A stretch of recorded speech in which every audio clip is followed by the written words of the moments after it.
This is LBC from Global, leading Britain's conversation with James O'Brien.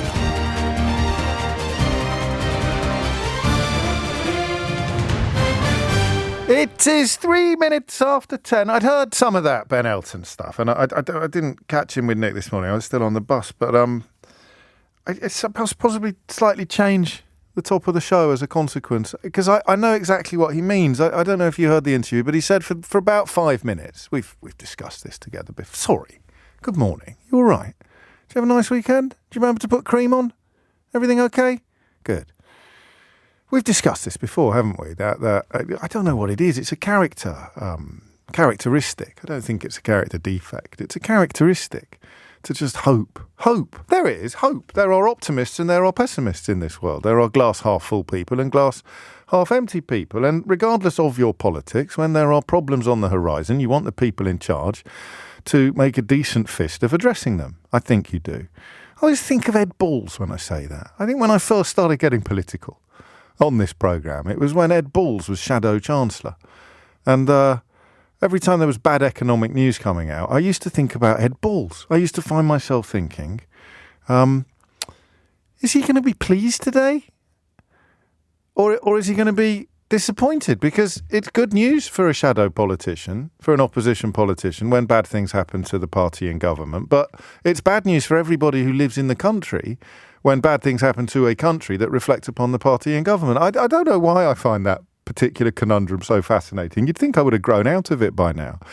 But I think it probably got revivified, didn't it, by the very weird approach post-Brexit to taking enormous joy in other people's unhappiness. It's as if, you punched yourself in the face and someone went, oh, God, that's awful. And then you went, ha, ha, ha, ha, I love that you laugh. Look how much you winced when I punched myself in the face. And then you did it again. You punched yourself in the face again. You elected Boris Johnson. It's just very strange. Is it the opposite of Schadenfreude or is it Schaden? I don't know. But I do know that we should all more or less want the same things right now, yeah? We want interest rates to come down, don't we? Unless we're mega rich, I suppose, with no debt. Oops, like Rishi Sunak.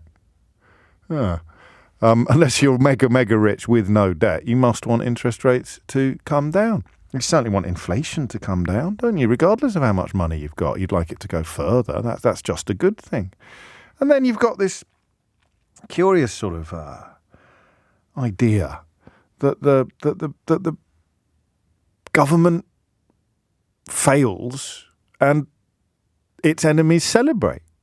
It's a bit like, I don't know, being in an army and not liking the field marshal and therefore somehow celebrating when he suffers a defeat, even though you're fighting on a different front in the same army. Anyway, I won't over-egg that particular analogy. It's one that's entertained me or diverted me for years. We're in a strange place, though, aren't we? We're in a very strange place. Do you want to hear Rishi Sunak's top tips for dealing with rocketing interest rates and potential home repossessions? I could sit here and tell you we could wish it all away, that there was some easy overnight fix. We didn't have to put up interest rates, unlike every other country. I could pay everybody exactly what they wanted. We could spend on everything that we wanted, borrow without abandon. I would not be being honest with the country if I said that. That's not leadership. Now, yes, are things challenging? Yes, does that mean I have to make some difficult decisions as Prime Minister? Of course it does. But those are the right decisions for the long-term benefit of our country. Look, I didn't get into this to do easy things. I didn't get in this for the short-term opinion polls and all the rest of it. I get that this is challenging and that's going to have an impact on me in the short term, but we've got to stick to the course, and I want people to be reassured that we've got to hold our nerve, stick to the plan, and we will get through this. Okay, you know how often and how far I bend backwards in order to accommodate the possibility that he, in particular, and things in general aren't quite as awful as they currently appear. So, I mean, do you want to defend that on 0345 606 0973? Listen, I can hold my nerve because I'm on a 5-year fixed rate and there's still 3.5 years of it left to go. And what I'm currently paying on my mortgage is a tiny fraction of what I'd be paying if I had to renegotiate it tomorrow. Nerve held. Nerve held. You just found out that you're going up from 1 point something to 5 point something or whatever it may be. You've got to find another £1,200. How does holding your nerve help? Come with me this morning, because what we're doing is talking about a bunch of linked stuff in the hope that at the end of these contemplations, a fairly obvious question will drop out at the bottom. And I'm thinking at the moment of steering things back to that question of just how important it is that he hasn't got a clue what most people are going through. He hasn't got a clue what most people are living through. So he can hold his nerves, or nerve, singular. He can hold his nerve. That's his advice to him. That's his advice to himself, isn't it? Because he can look at the polls coming down, looking bad. He can look at interest rates being put up, inflation not coming down as quickly as he would have liked. He's not looking at his mortgage deal. He's looking at his political fortunes. That's it. So he needs to hold his nerve. So what's the advice, Rishi? Hold your nerve. What do you mean hold my nerve? I can't pay my bills with nerve. I can't phone up the building society and say, don't worry, I'm not going to be paying my mortgage this month. I'm too busy holding my nerve.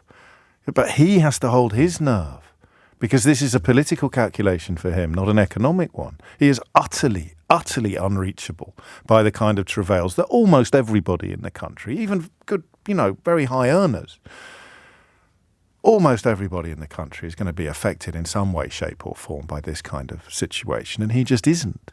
So that's my theory on where does hold your nerve come from, and that is emerging as the possible question. And then there's the questions about him in general. This is Rishi Sunak, again yesterday, I think, talking to some IKEA workers. Lots of politics in the past has been, people promise a lot of things and, then it never actually happens. I want to restore people's trust in politics by not just being honest about what we're doing and how we're doing it, but then actually delivering on the things that I say, right? So I'm not going to promise the earth, right? I'm not going to promise I can fix every single problem, but I say, look, here are my 5 priorities. I've set them out really clearly, and you guys should be able to hold me to account, right? In 6 months, 9 months, a year and a half, you can kind of say, are you making progress on the things that you said you were going to make progress on? Are those the right things for the country and for my family? And then you can make a judgment about how I'm doing, right? But it's got to be about delivery, not just about talking. It's got to be actually doing things. Your grandmother needs to get her appointment, and someone else's grandmother, when something happens to them, that the ambulance comes on time. Like, these things need to feel like they're getting better, not worse, right? And that's what I'm about doing, and that's how you restore trust in politics. I'm a different type of politician. I want to change things so people do have trust, and that is about being honest with them and about delivering on the things you say. I mean, it was very Brenty at the start. We just touched on that on Friday. Everyone else thinks he's like the fella out the In-Betweeners. I think there's quite a bit of David Brent there, but possibly without that. I don't know, I don't know, eagerness to please is there. You tick that box. Lack of self-awareness, you tick that box. I don't know. I think it was when he was asked about Russia, and this is from the Laura Kuenssberg programme yesterday morning on BBC One. I think this is when the wheels began to really rattle. Prime Minister, what's happening in Russia is clearly very significant. Do you think this might be a coup against Vladimir Putin? Well, we've been monitoring for a while now the potentially destabilising impacts of Russia's illegal war in Ukraine. We're keeping a close eye on the situation as it's evolving on the ground as we speak. We're in touch with our allies, and in fact I'll be speaking to some of them later today. But the most important thing I'd say is for all parties to be responsible and to protect civilians, and that's about as much as I can say at this moment. The Ministry of Defence, though, has said online this morning this is the most significant threat to the Russian state in recent times. Is that right? How do you see it? I'd say that we've been monitoring for a while the potential of Russia's illegal invasion in Ukraine to be destabilising, and that's obviously you've seen the situation as it's developing. We're keeping a close eye on that. We're in touch with our allies as the situation evolves.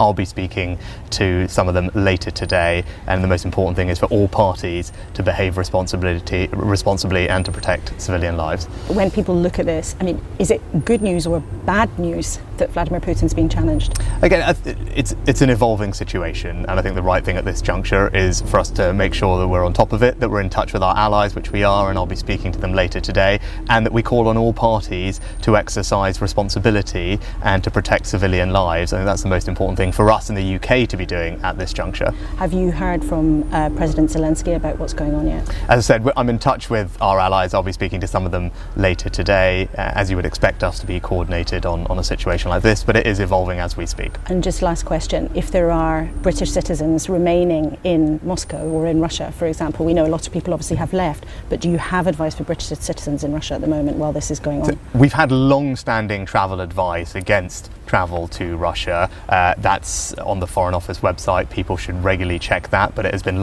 we've had long-standing advice advising against travel to Russia for all the obvious reasons, but people should keep checking the Foreign Office website for updates. I mean, come on.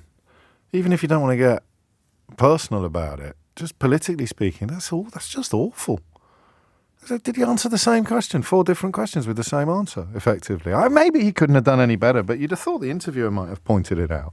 Hang on a minute. You're just giving do you think anyone would have noticed? Do you remember that? Was it Morecambe and Wise or the 2 Ronnies when they went on Mastermind and gave the answer to the previous question? It must have been the 2 Ronnies. That's got Ronnie Barker written all over it. The script writing quality, the amazing wordplay, and he gave the answer to the previous question, didn't he? And it created magnificent comedy.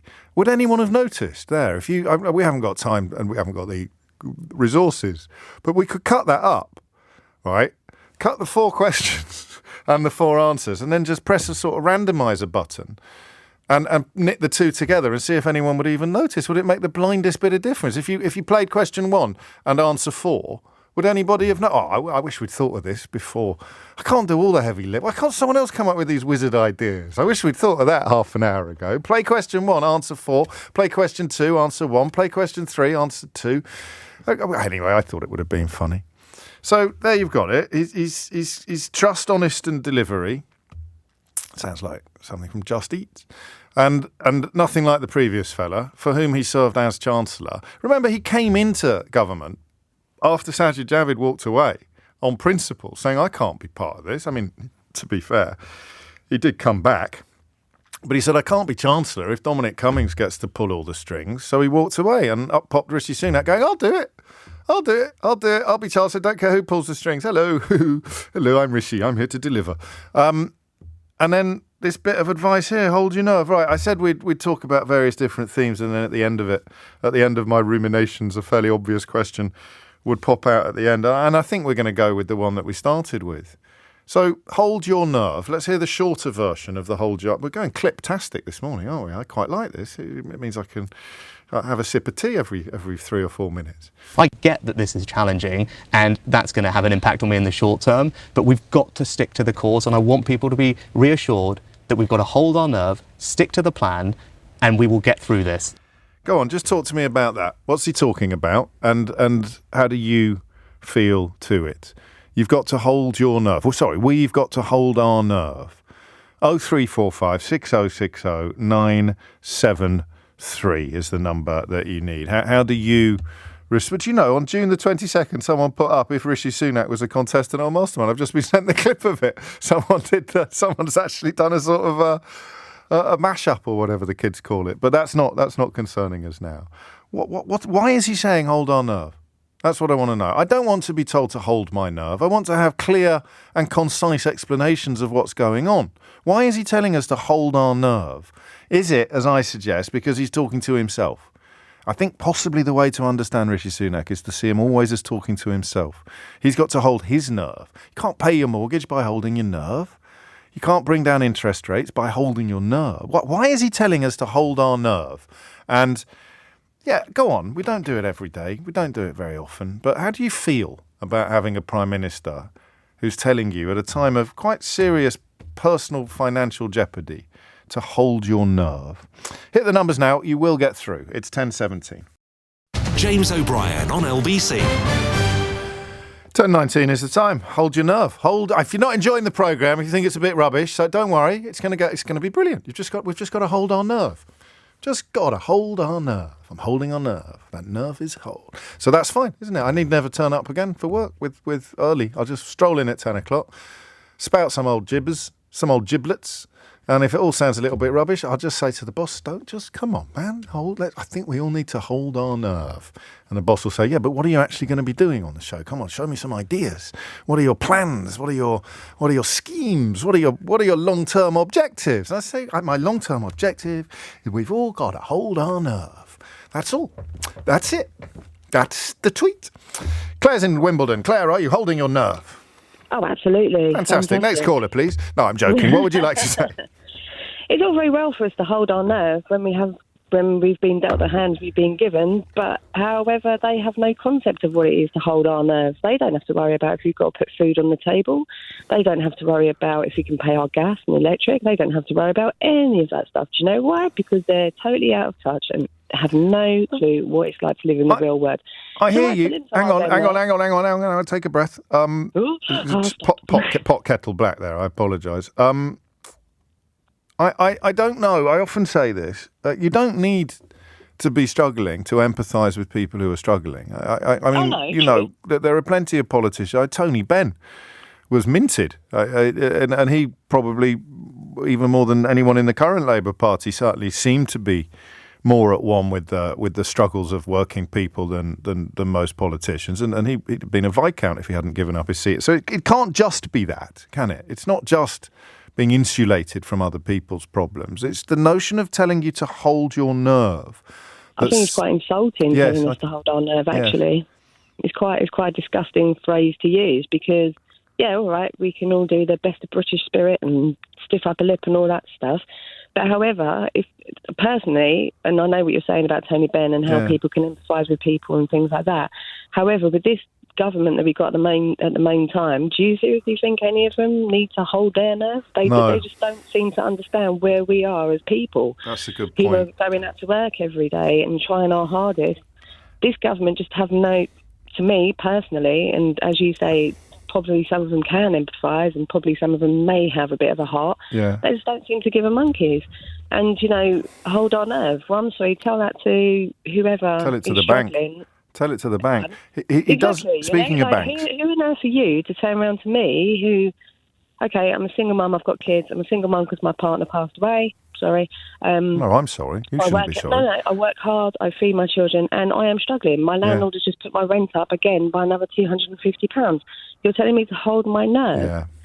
How am I meant to hold my nerve when I have children I need to feed? I'm trying to work. I'm trying to juggle everything. I'm going to the point where I'm not eating because I'm feeding my children. You're telling me to hold my nerve. And you've got to find that quite disgusting, vile thing to say, personally.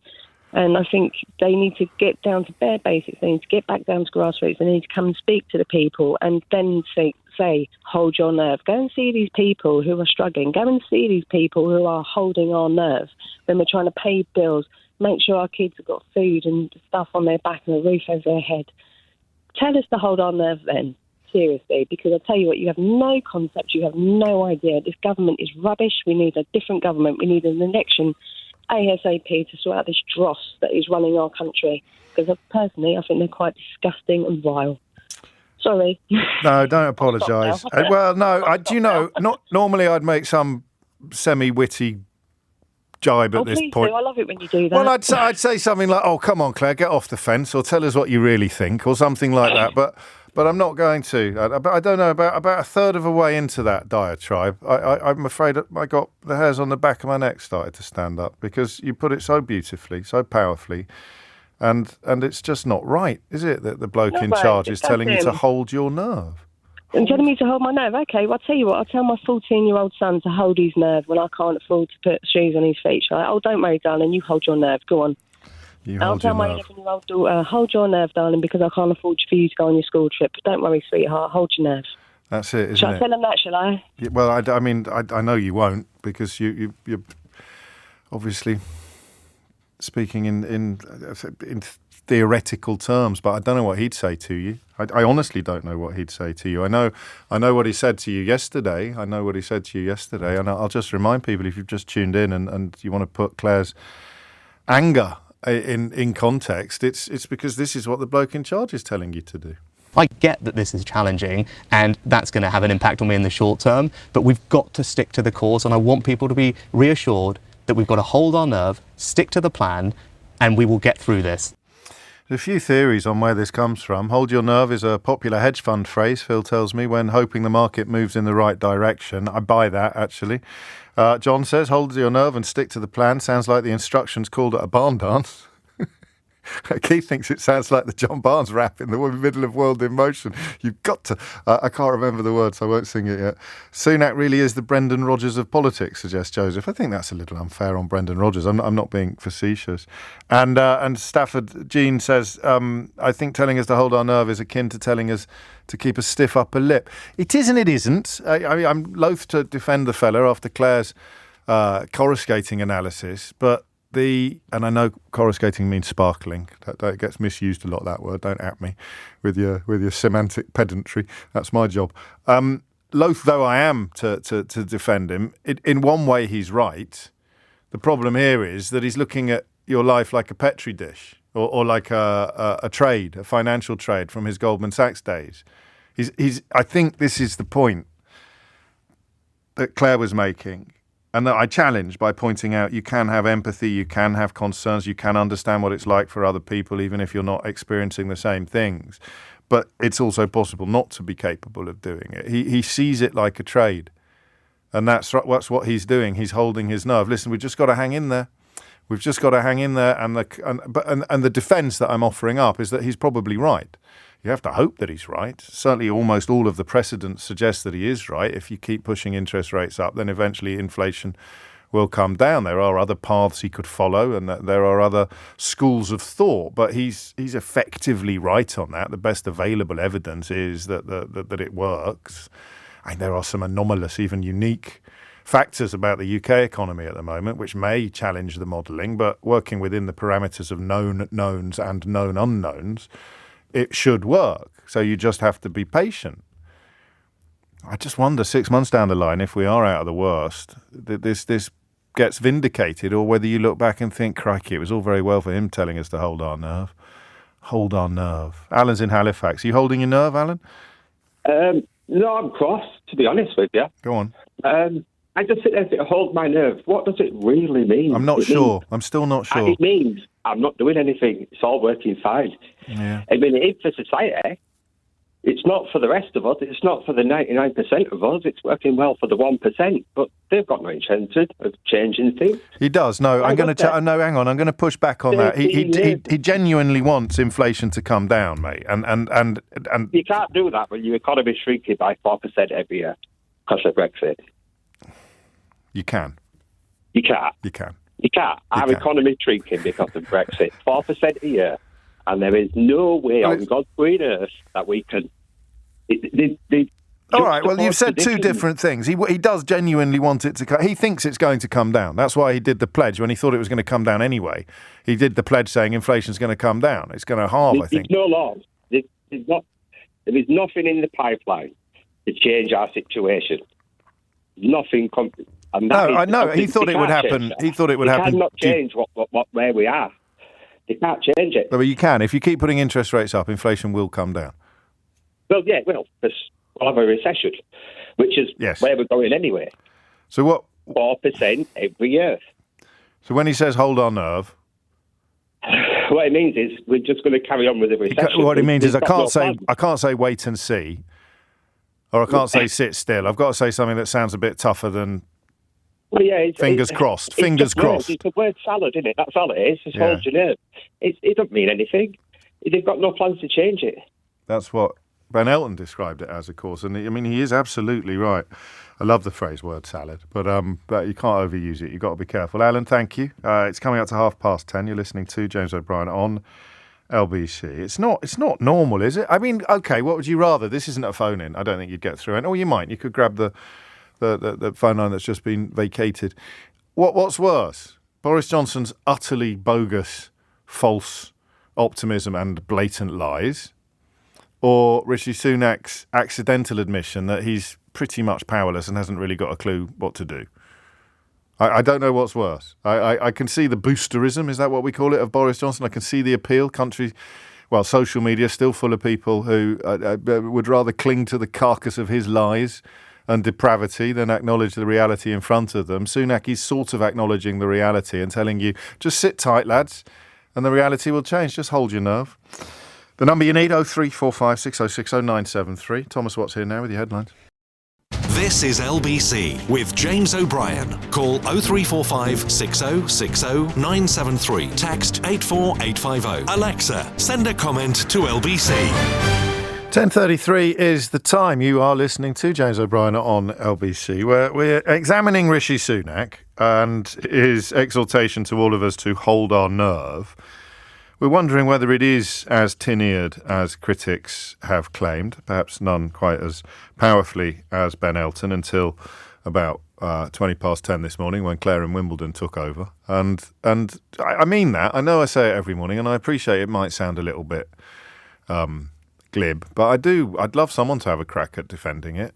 I can't really see it in any other terms than either an address to bets like banks saying, hold our nerve, hold our... I mean, if you're really struggling financially, how is holding your nerve going to help? And that of course gets thrown into even darker relief when you hear what he had to say to a collection of IKEA workers yesterday. So sort of, well, have a listen, because I don't really...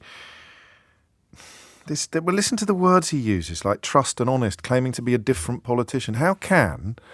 It'd be like Peter Taylor claiming to be a different manager from Brian Clough. I'm a very different sort of footballing man from Brian Clough. Yeah, I got some very blank faces looking back at me now. So Peter Taylor, right, was assistant manager to Brian Clough during his Derby County, Nottingham Forest heyday when they came out of nowhere to win back-to-back European trophies. So to claim for Rishi Sunak, Boris Johnson's Chancellor of the Exchequer, to claim that he's somehow different now from what has gone before is a bit like Peter. All right, let me come up with a different example. The problem is you need a junior partner, so you can't do Ant and Dec because that's a partnership of equals. What's an obvious... Can't do Holly and Phil. That's far too controversial these days. You need a sort of fairly obvious double act where one is a senior partner and one is a junior partner. No one's going to be familiar enough with Pinky and the Brain. I need something that's got more cut through, something the kids are going to under. Is it like Liam and Noel? No, people still argue over who had the upper hand. So, right, you've got this double act, yeah? And one of them is a bit more senior than the other. And then the junior member of the double act comes out and says, I'm in charge now, and I'm nothing like the other fella. And you sort of think, but your entire career has been built on being his sidekick.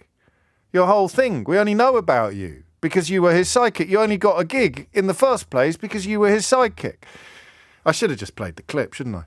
Lots of politics in the past has been, people promise a lot of things and then it never actually happens. I want to restore people's trust in politics by not just being honest about what we're doing and how we're doing it, but then actually delivering on the things that I say, right? So I'm not going to promise the earth, right? I'm not going to promise I can fix every single problem, but I say, look, here are my 5 priorities. I've set them out really clearly, and you guys should be able to hold me to account, right? In 6 months, 9 months, a year and a half, you can kind of say, are you making progress on the things that you said you were going to make progress on?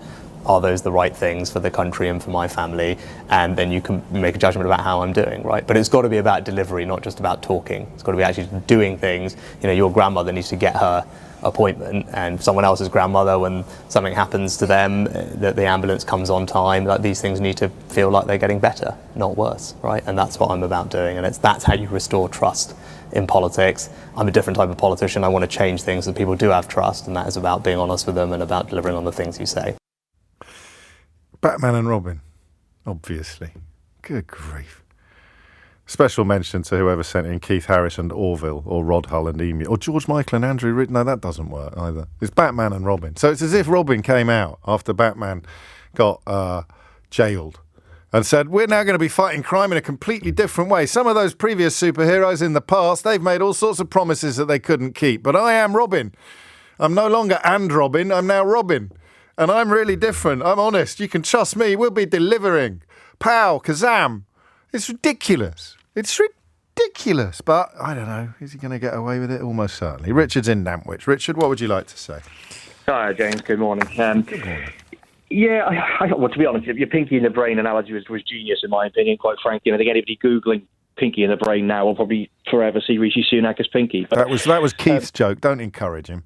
Oh, there we are. Del Boy and Rodney. Del Boy and Rodney. No, I'm going Batman and Robin. Yeah. Batman and Robin. Yeah, absolutely. But I think a lot of it just comes down to a bit of a repetitive rhetoric, because, I mean, I'll have to defend it on some point. Yeah, but then please I have to tear it down. Do. But I mean, I think the problem is with the politicians now is that they're thinking about one crisis to the next, and then it's about then being re-elected in the long term. But it's almost like he's trying to tap into how people feel, but at the same time he's talking about himself a lot. And he says like, I'm going to do this, I'm going to get to this, and it's almost as if it's going back to that kind of wartime ideology, where it's like, I'm the team captain.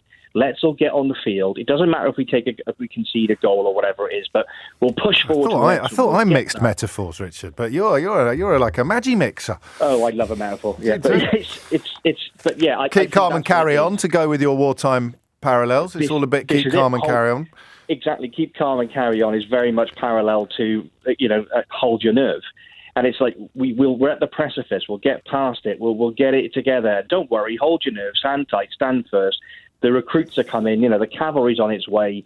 And it's no, because he's not. Because he should be able to point at the cavalry, shouldn't he? He should be able to at least describe the cavalry. And this is it, James. Because there is no cavalry. But that's it. He's setting himself up for the next problem, so he can say, "Well, no, we didn't have enough." Look at COVID and the pandemic. Or we didn't. The NHS now is crumbling because of COVID. It's setting up for another excuse, so he can say, "Oh, the cavalry is on its way." But then it's like, "Oh, well, the cavalry." Look at Wales and the devolution of the health. It's the cavalry failed. They didn't turn up in time. But don't worry. Hold your nerve. I'll jump on the bandwagon again, and I'll make sure everything's going the right way. And but without doing anything. Just pause briefly. Yeah. Have a little think. And if we were to be generous, and he was here, and I was able to ask him some questions, and the question I would have asked him yesterday would simply be, what do you mean? What does hold our nerve mean in the context of people's lived experience? What would he say? But this is where you come across the word salad thing again, because again, he can't say this is exactly what we're going to do, because then when the cavalry doesn't turn up, he can't blame it on the cavalry. No, but what would he say if we pushed him, if he was being interviewed properly and they said, what do you mean by those words? The killer question. Any young journalists or students out there, this is what has been missing from British politics for the best part of 20 years. What do you mean by those words? Whether it's sovereignty or control or even immigration, what do you mean by those words? You've said I should hold my nerve, Prime Minister. What do you mean? Speak to Claire in Wimbledon, who's got to find £250 a month to pay her increased rent, and she's not going to be able to, she's skipping meals, and her daughter can't go on a school trip. What are you telling her to do? And you know what, James? This is the problem. I think he wouldn't answer it. He'd fold, wouldn't he? He'd roll. He'd say, well, what you've got to remember is that we're delivering for the people, and also you can trust me, and apple pie is nice. Sarah is in Sheffield. Sarah, what's going on? Good morning, James. Hello, Sarah. Nice to talk to you. Likewise. Well, I say that. We'll see, won't we now? We'll see. Well, yes, we'll definitely. So I stole my point a bit, the bloke before. Did he? I was going to say exactly the same thing. I almost thought of an analogy of Blackadder Goes Forth, where you've got this sort of wartime spirit where actually the rich people are all like miles behind the front line having a cup of tea, and everybody else is just sort of stood there looking into the abyss thinking, crikey, I've got absolutely no hope. I've got absolutely no hope of this ever working. Because quite frankly, I'm in a really privileged position. I have 4 years left on a fixed rate mortgage. Yeah. I am really lucky. More through luck than judgment, right? Oh, it's just, it just feels really sad for people. I am so brokenhearted for people that are in a position where... But what does he mean? What does he mean, though? Well, you see, what he means is absolutely nothing. He just means that I don't want to talk about this. He's almost taken a playbook out of Mr. Johnson, where we're going to invoke this sort of national spirit where we're all going to stand together. Wasn't that Cameron? Well, he was. They're all the bloody same, aren't they? Who said we're all in this together? Was it Cameron, or I think it was Cameron, wasn't it? Oh, he was all about the big society, which really George only Osborne. It was Osborne and Cameron telling that. It means showing that we're all in this together, which is why we'll freeze public sector pay. and as a public sector worker, all I just thought was, right, brilliant. So that's another 5 years without a pay rise then, and. I mean, I just feel really, really, really sad for people. I mean, we looked at our mortgage last night and said if it went up to 5% now, we'd be homeless. because even on a middle income, as a public sector worker, who I have to say, we just wouldn't be able to afford it, or we'd have to cut everything out of our life that meant anything for my children. Anything. And all that's really going to do is there's going to be a load of house repossessions. There's going to be no council housing for anyone to go into. So what, we're just going to have a load of people on the street. And all I just feel is that Mr. Sunak is just going to go, yes, but hold our nerve. Hold our nerve. I'm just going to pick you up on that because I looked that up this morning, actually, and I can tell you that 5 days ago, the Financial Times reported that house repossessions are unlikely, despite soaring mortgage rates. It's going to be much lower than in previous economic crises, and they offer up the reasons why. But then 2 days ago, I read also in the Financial Times that the government must act now to prevent a tidal wave of home repossessions amid increases in mortgage rates, warned Liberal Democrats leader Ed Davey. So at the moment, as far as I can tell, the experts, as opposed to the politicians, are suggesting that the repossession rate, although it is going up, is unlikely to go close to the kind of figures that we saw during the 80s. But it's not very reassuring, is it? I'll just ask you this. People that are doing it, I mean, the people that are going to have their house repossessed, it doesn't matter if it's 1, 10, 500, 10,000. It won't matter to the individuals at that. And it's just false economy. It's just a false economy, because if we don't have people that can pay their mortgages, everything else starts wobbling. It's kicking the can down the street kind of thing. There's so many mixed metaphors on the show today. It's kicking does a can kick down the street, gather no moss. That's what we need to be told. If he was here, and you heard Claire's call at the top, 250 quid a month she's got to find, simply hasn't got it, already skipping meals, telling her daughter she can't go on school trips. Rishi Sunak says, you got to hold your nerve. She says, what do you mean? What does he say? He goes, well, I'll talk to you after. That's uncanny. You're not related to Mike Yarwood, are you? It's 10:45. James O'Brien on LBC. Just imagining what would the producer be saying to me now if we didn't have any calls, or if the show was just be hold your nerve. Would it be hold your nerve? Just hold your nerve. Just hold your. What would I be saying to them? I know it's not. I'm not. It's pretty good. You know, it might not be the best show I've ever done, but it's certainly not the worst. Just hold your nerve, and the phones will ring. The phones will ring. If things get really bad, we'll just say, is there anybody old out there feeling poorly, or something, children identifying as cat something, call me now. And articulate your ignorant rage about a story that is almost certainly not true.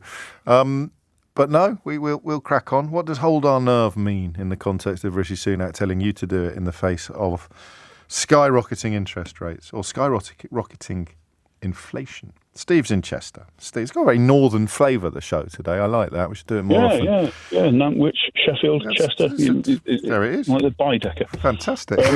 What do you want to say, Steve? Well, it's your show, so, I don't want to be critical, but I think you've misunderstood. I don't think he's telling us to hold our nerve. I think it was a slip of the mental tongue by him. What he means is we've got to hold our nerve, meaning the government, while everything falls apart because of our crass mismanagement. But that 29% of the population will still vote for us on the next election. We've got to hold our nerve. Well, the tide will come in again if we were to be a bit more generous, and therefore we're not really sure what we could or should be doing to make that happen. We're certainly not going to be giving pay rises to public sector workers because that might send it in the wrong direction. We're not going to do, but the tide will come in again. You've just got to sit tight and try not to worry too much about the people that are going to drown. Exactly, that's what he means, but he's not talking to the people, he's talking to the tiny minority who, vote Tory, and even tinier minority who are actually in his government, or members of his parliamentary party who are scared for their seats. We've got to hold our nerve. We've got to hold your nerve. It'd be interesting. Happens amongst people who won't vote for us anyway. Well, yeah, but it will happen to people who would vote for them. To be fair, I would have thought, I've never done a number crunch on this, but I would have thought that mortgage holders will skew to the right, won't they, rather than to the left. Well, I know that renters 6.5% for the last year anyway, but that's not fun. It's going to be interesting to see whether anyone repeats it. That's often the test, isn't it? You remember when Johnson started claiming that he got all the big calls right, and all the little followers started repeating it, despite it being absolutely undiluted giblets. You'd let Nadina be popping up every 23 seconds. He's got all the big calls right. It'd be interesting to see whether anyone repeats Sunak's Yeah, fairly... Sorry, you said Johnson. Who's that? Boris who? Yeah, very good point. I do apologise. I've got no business bringing him back into anybody's consciousness, although I am keen to talk about a investigation into that peerage that was given to that fella whose dad was a KGB spy. Do you remember that? That was one of the big calls he got right as well. Some very interesting revelations emerging about that rather dubious process. Hold your nerve. I'll be absolutely fine, says John in Hartlepool. That's in fact, I think we reference Lord Farquhar from the first Shrek film a bit too often on this programme, don't we? But there is something right. I mean, that's the thing about beautiful comedy. It's utterly timeless and it speaks to our reality. Some of you are going to die, but that is a sacrifice I am willing to make. Possibly you're there. Hold your nerve. I'll be absolutely fine. Keith's in Sudbury. Keith, what would you like to say? Hi, James. First time caller, big fan. Welcome, mate. What's on your mind? I hadn't heard this interview before you mentioned it on the lead up in Nick's show, sort of saying about hold your nerve, and it piqued my interest. So I hung on, I wanted to hear the speech, and it piqued even further when what you didn't pick up on is the other phrase he used in that was stay the course. Yes. Okay, so he used the word "stay the course" and "hold your nerve." He did. Now, I don't have much to do with finance. Okay, but I do. I am quite interested in collectibles and whatnot. Okay. And a lot of YouTube channels do sort of are run by people who are successful traders, whatnot, and diversify. Yes. Different sort of things. And both of those terms are just classic finance terms for, in times of turmoil in the market. If you hold your nerve, stay the course, your stocks have dropped, but hold your nerve, that things will pick up, just stick with it. And for me, having heard both of those in the same thread kind of made me think it's another example of the dehumanizing of the public for Rishi Sunak kind of has. He doesn't understand things in these terms. He what he understands is buy, sell, high, low, and this is just a low point which he's telling us to get through. I think you're right. In a way that he knows, in the only way he knows. So there's a total lack of empathy. He's literally just, this is backed on the, this is his language on the stock floor, sort of, on the trading floor, and it's. Yeah, it's just it's another example of how Rishi's just not. And there may be circumstances in which that skill set works and can be transferred perhaps more so into the Treasury than into number 10 Downing Street, into the Prime Minister's office. But it is, isn't it? I think you're right. It's a trader. It's the language of a trader who, even whatever happens, I'm going to be all right. I'll be back tomorrow placing different bets. I'll be back tomorrow chasing other profits. And anyway, I've got 800 million quid in the bank. So what's the worst that can happen? But let's hold our nerve. Hold our nerve. Exactly.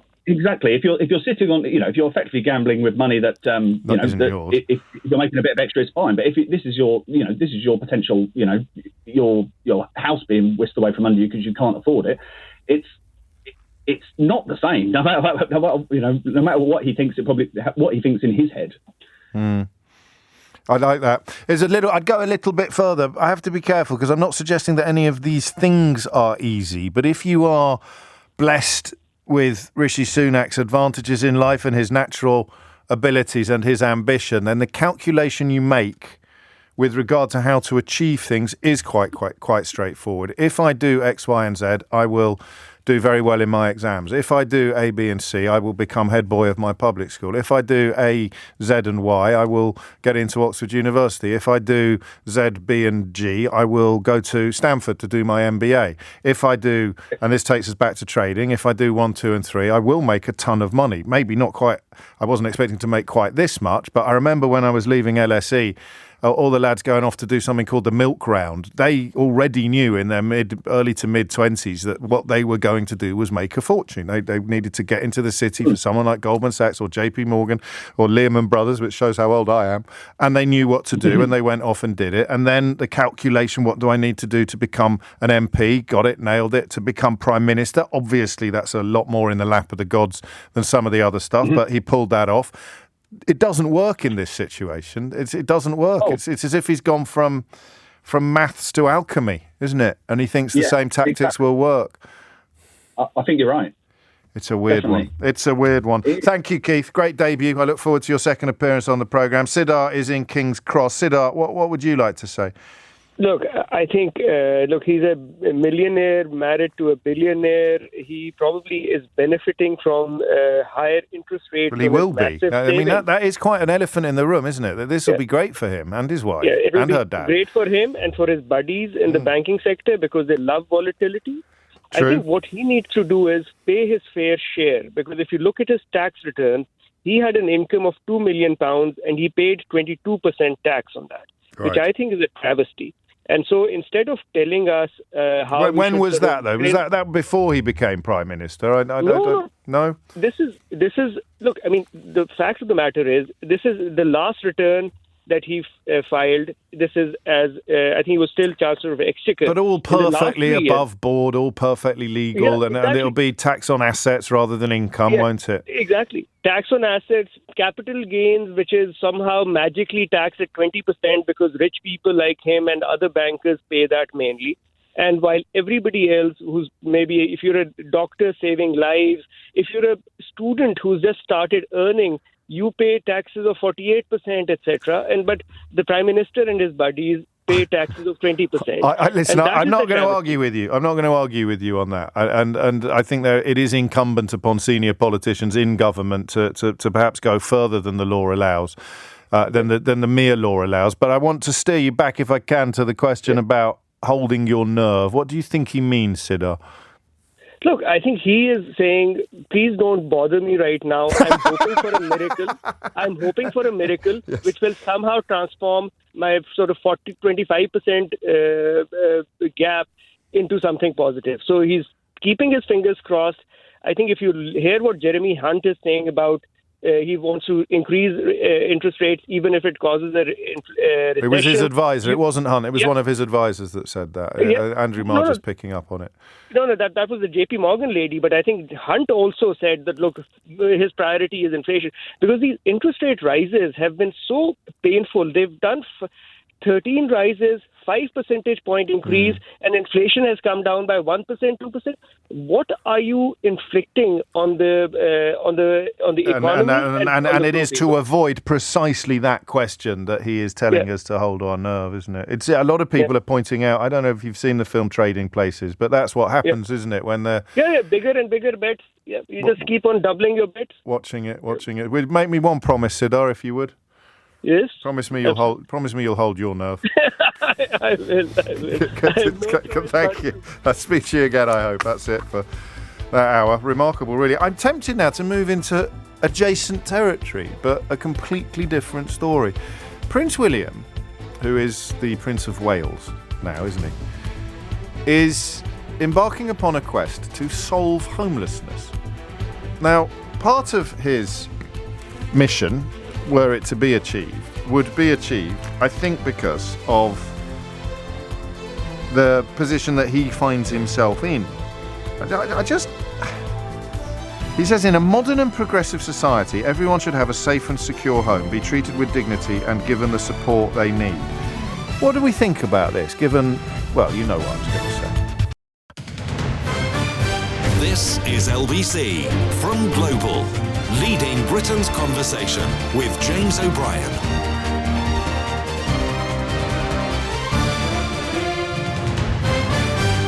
4 minutes after 11. Listen, I'm very old these days. I'm much older. This is a fairly obvious statement. I'm much older than I was when I started doing this job.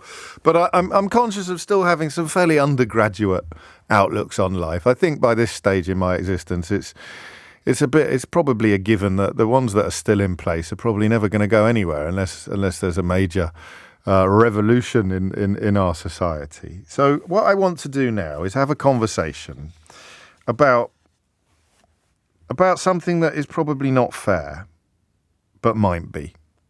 Okay?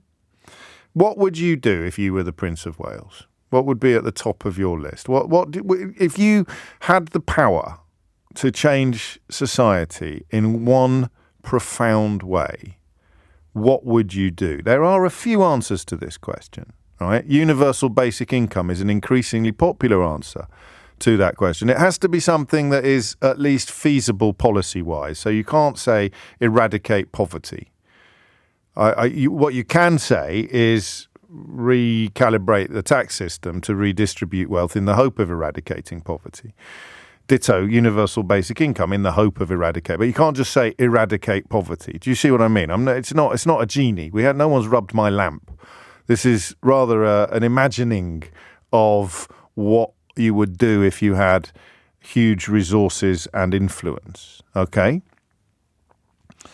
For example, if you were a prince, it's 2023, man, and you're an actual prince, and you could pick one thing to fix. I'm not saying Prince William has only picked one thing to fix, but this is my game, and I made up all the rules. I think an awful lot of us would focus on homelessness, not just rooflessness with an F, but homelessness, as in people who do not have a home of their own to which they can, to and from which they can come and go as they please. Inheritance tax is a good one, Chris. I think they're all pretty much barking up the same tree, aren't they? The universal basic income, inheritance tax, recalibrate income tax. I think asset tax, actually, if under my glorious rule.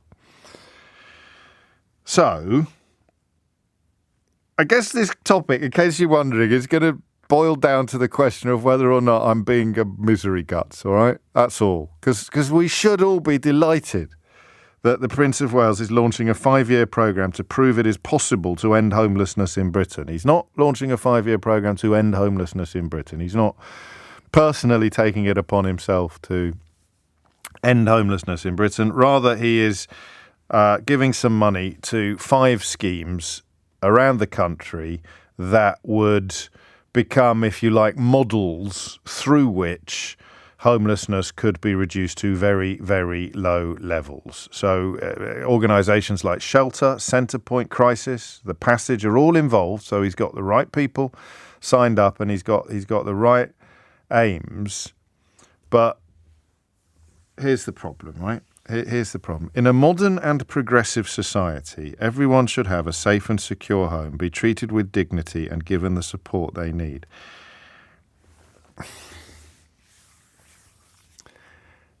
Can he do that? Can he say that when his dad's just been tooling around town in a golden carriage with jewels on his head? That's my question for you, all right? So thankfully, it's been articulated rather more sophisticatedly than I just managed. Graham Smith from Republic says the last thing we need is for William to get involved in this issue, a man who has 3 huge homes and a vast estate gifted to him by the state. William has said that homelessness won't be... Graham Smith says homelessness is about government policy and investment. It's not going to be solved by charity or royal patronage. I kind of get it. I just struggle with this. I thought when I first read the story that they were going to free up some Crown Estate land and build housing for the homeless on it. And I thought, well, that is just genius. Good grief, that's just brilliant. But they're not, are they? It's not that at all. It's 5 locations into which he's putting £3 million of start-up funding to help make homelessness rare, brief and unrepeated. So I don't think you need a particularly complicated introduction on this one, do you? So you've got a bloke who lives in a palace, right? He's got at least 3. His dad's got 10, is it? I don't know. I lose track. They own huge swathes of the country. I think they still own most of Cornwall, don't they, between them? They own huge swathes of the country and the capital. And he's putting £3 million into some charities in the hope of eradicating homelessness. Go on. Just tell me what you think. 0345 6060 973 is the number that you need. Finland is the model.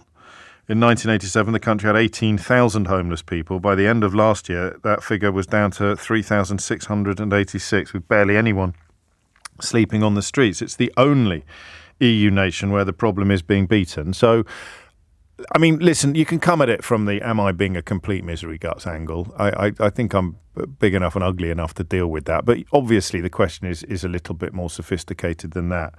It's a question of this feeling, to me at least, until you persuade me otherwise, this feels a bit rum. You know? I mean, headlines everywhere. James Goodison is down in South London now looking at the first site. It's all wonderful PR.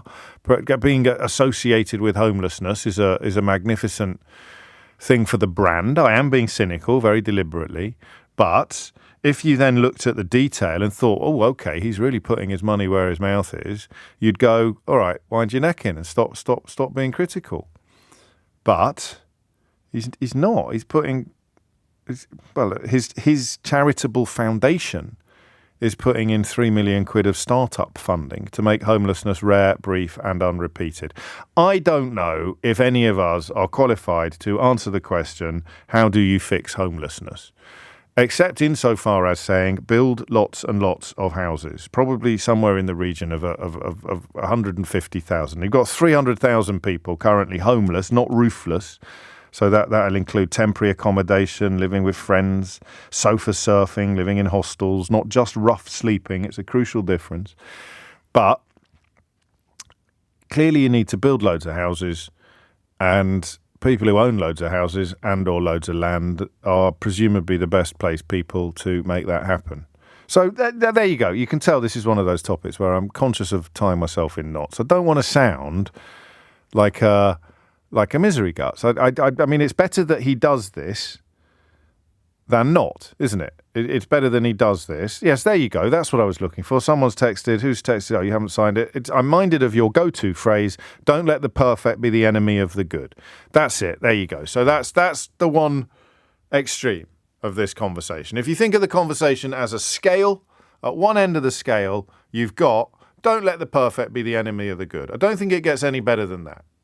At the other end of the scale, you've got bloke's got a golden carriage and his dad walks around with diamonds on his head. This just doesn't feel right to me.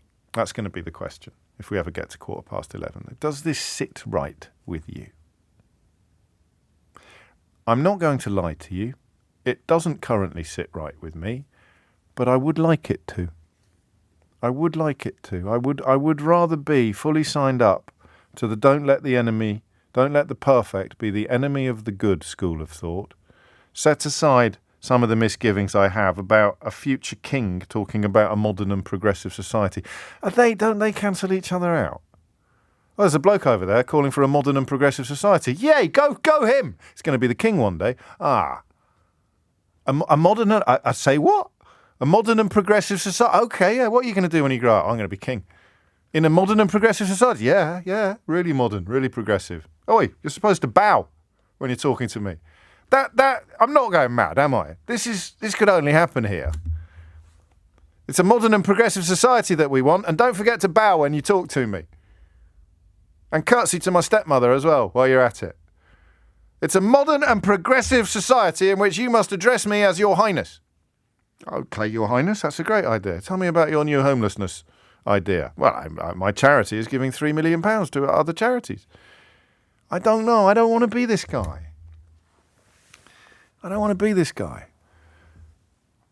Julie suggests that William is holding his nerve with his £22 million a year income. Is that how much he gets? I don't know. I should probably be more clued up on this stuff. The coverage he's getting is off the charts. He's walking around, shaking hands with everybody. He's not wearing one of the golden hats, which is very wise. If you're campaigning for homelessness, my advice to you as a PR professional would be not to wear one of the family hats full of diamonds, all right? But does it sit right with you? Help me be more. I want to be more like you. Do. I do.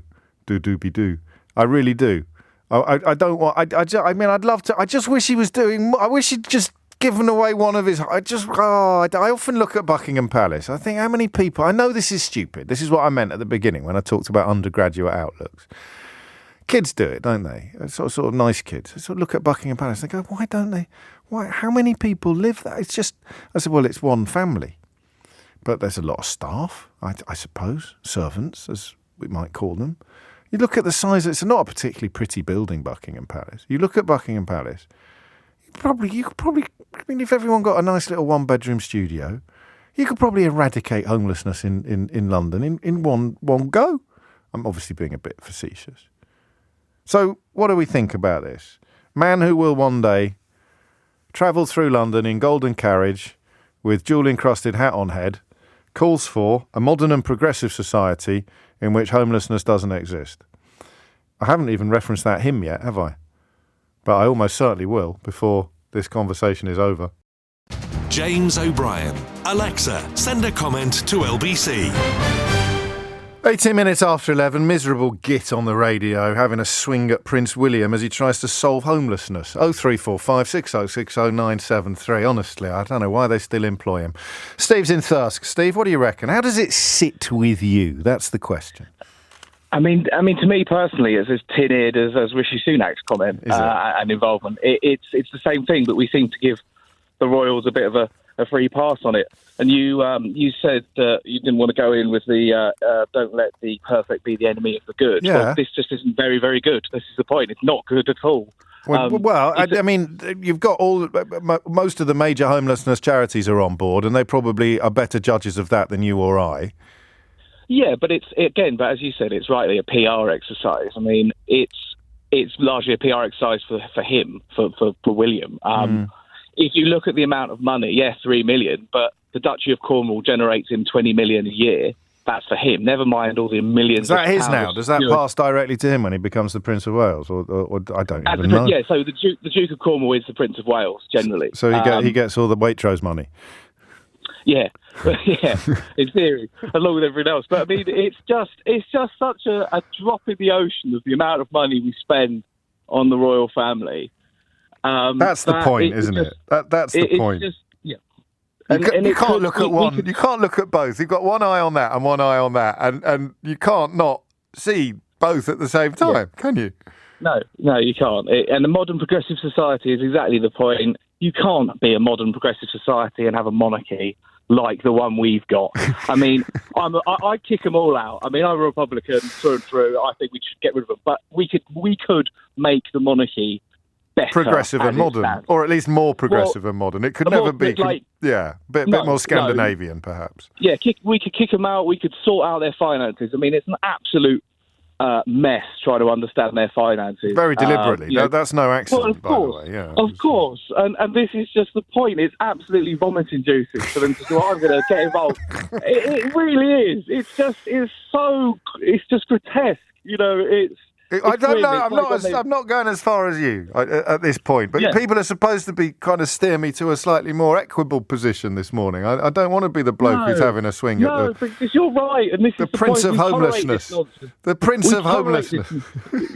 We tolerate this nonsense. I mean, the monarchy seeps into every aspect of our politics and society. I mean, we wonder why we've got this issue with peerages and nonsense like that. It comes from all this garbage.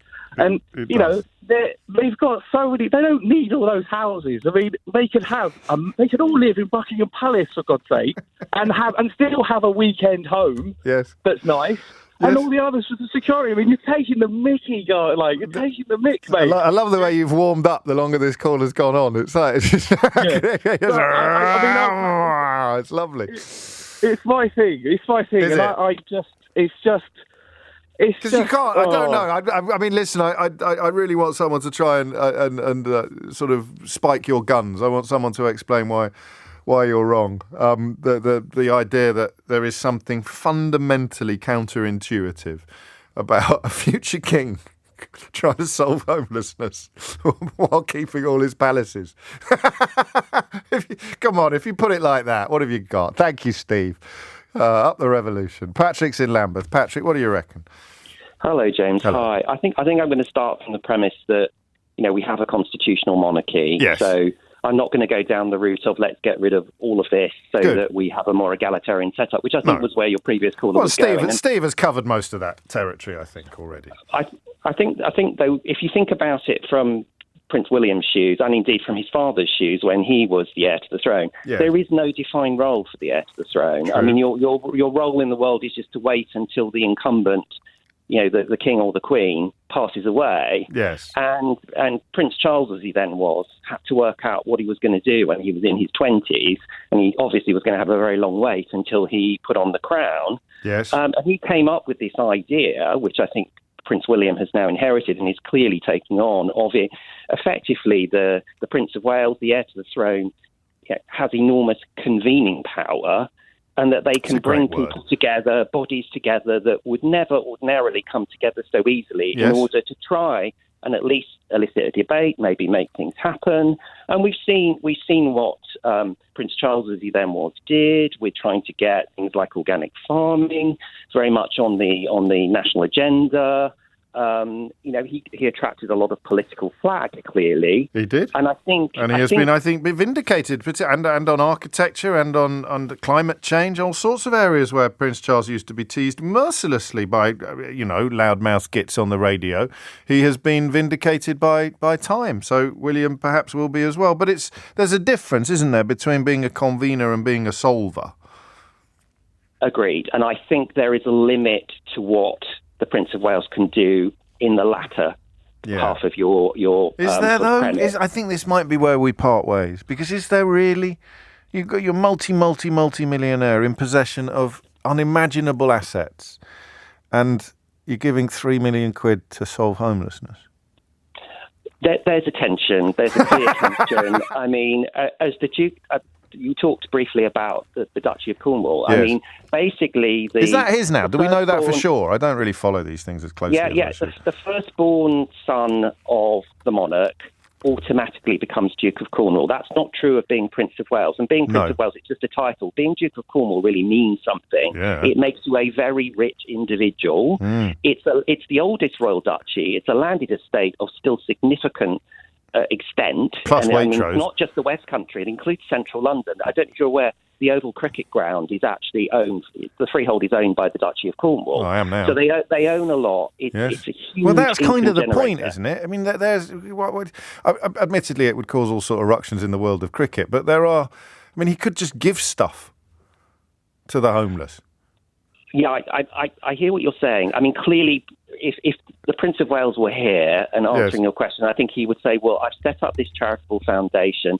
I don't know how much he contributes personally to that foundation. You'd have to look at the accounts. I imagine he does contribute something, and that there are funds that come from his own resources. But, I mean, I'm not even sure he's allowed to do anything to dissipate the Duchy of Cornwall as it's set up. I just don't know.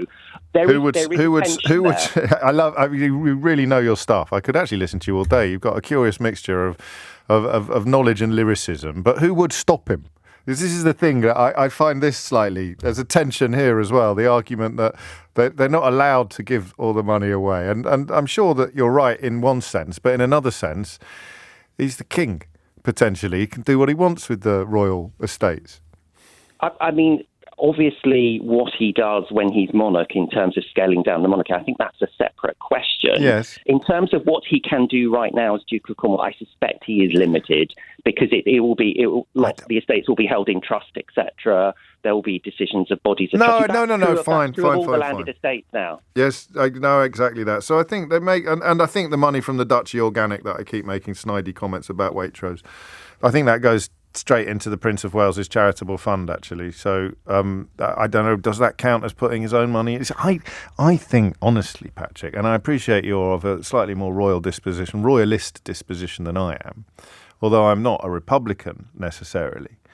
I think if he was giving enough money direct from his own coffers, we'd know about it. I think you're probably right. Look, I mean, I'm where I'm at. I'll declare my interest. Yes. I have reservations about the current setup in terms of the monarch, the royal family. There's just too much stuff. Yes. There are too many assets. There are too many palaces and houses. Yes. And I think I would certainly look at whether we should move to a different model if there isn't a very dramatic slimming down once the current Prince of Wales becomes king, because it's just inappropriate that there are so many palaces and finally and estates. It is. No, I couldn't agree with you more. But finally, I sense you won't go all the way on this one. can you have a modern and progressive society which is simultaneously a monarchy?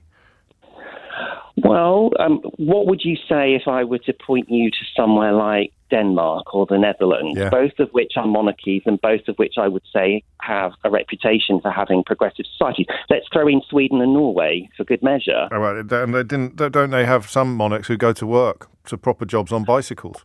Well, the thing is, I mean, actually the Dutch monarchy is extremely rich. Is it? Keep that one under your hat. It's post-empire. It's another empire. And I don't think the Danish are poor, but I think the difference is they're much more careful about ostentation, and I think it's less obvious.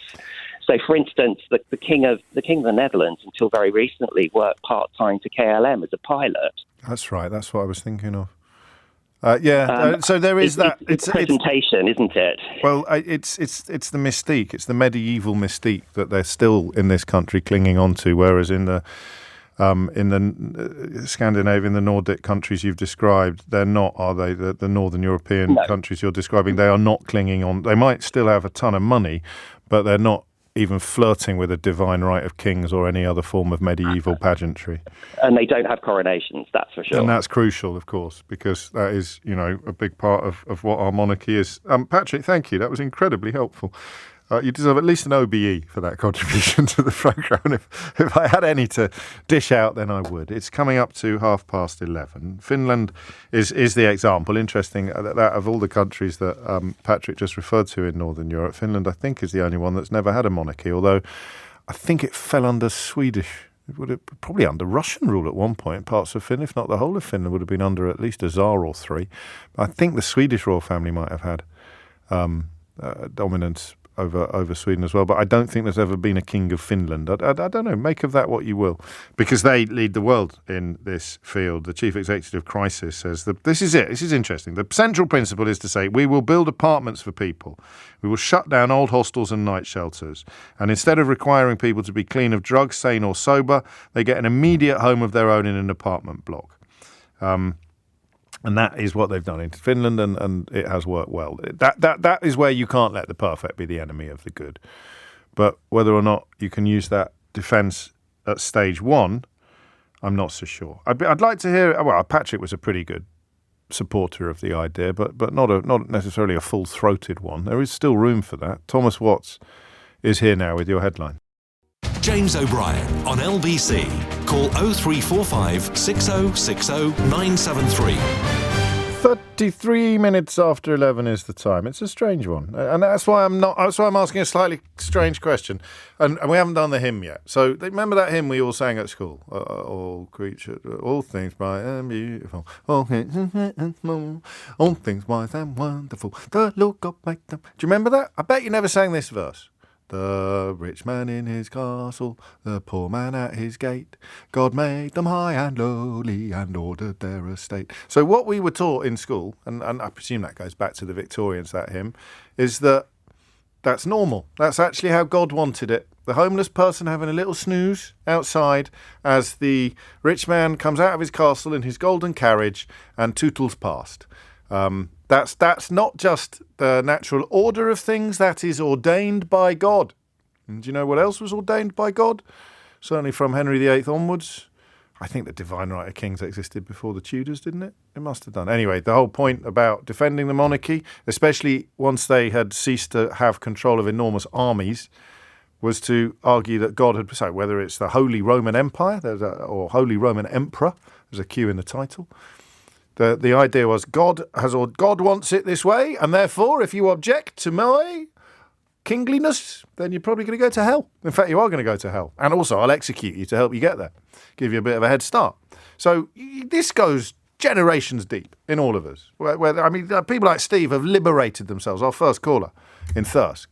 People like Steve have liberated themselves from this yoke of tradition. Some people find the idea of taking off the yoke absolutely terrifying. They're the kind of people that have heebie-jeebies about the National Trust actually publishing the true history of its own properties at the properties. They don't, we don't want any of that. We just want a cream tea, please. A cream tea, please, and a sanitised view of English history. Rule Britannia, Britannia waives the rules. But other people quite like the real history, the real facts, in which case I can recommend the work of Satnam Sanghera, particularly his book Empire Land, which has now been sort of rejigged for much, much younger readers, something that I think should be on the curriculum, should be required reading in all schools. Why are you frightened of real history where it makes us look bad? It doesn't. We weren't there. Knowledge is power. It's good. So that is part of us. That is part of our national identity. The rich man in his castle, the poor man at his gate. God made them high and lowly and ordered their estate. So if, like me, you look at this astonishing juxtaposition of phenomena with a sense of wonder, you've got a future king who, golden carriages, etc., etc., and then I think a sincere desire to address the problem of homelessness. How could anybody hold those two thoughts in the same mind at the same time? I'm going to be king one day. Also, homelessness, terrible business. Do you see?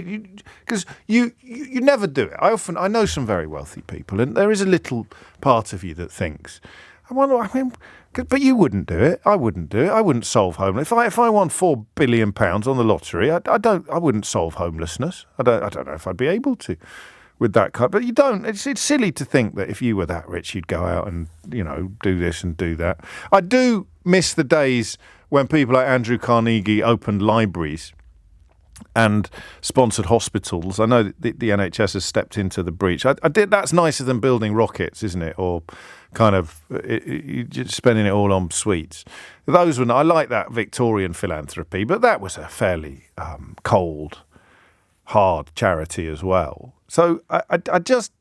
Well, I'm not defending William. I'm just pointing out he's as much a product of the society that we live in as you are, as I am. Anyone who doffs their cap or thinks that an accent like Jacob Rees-Moggs is somehow an indicator of intelligence, you're a victim of the same conditioning.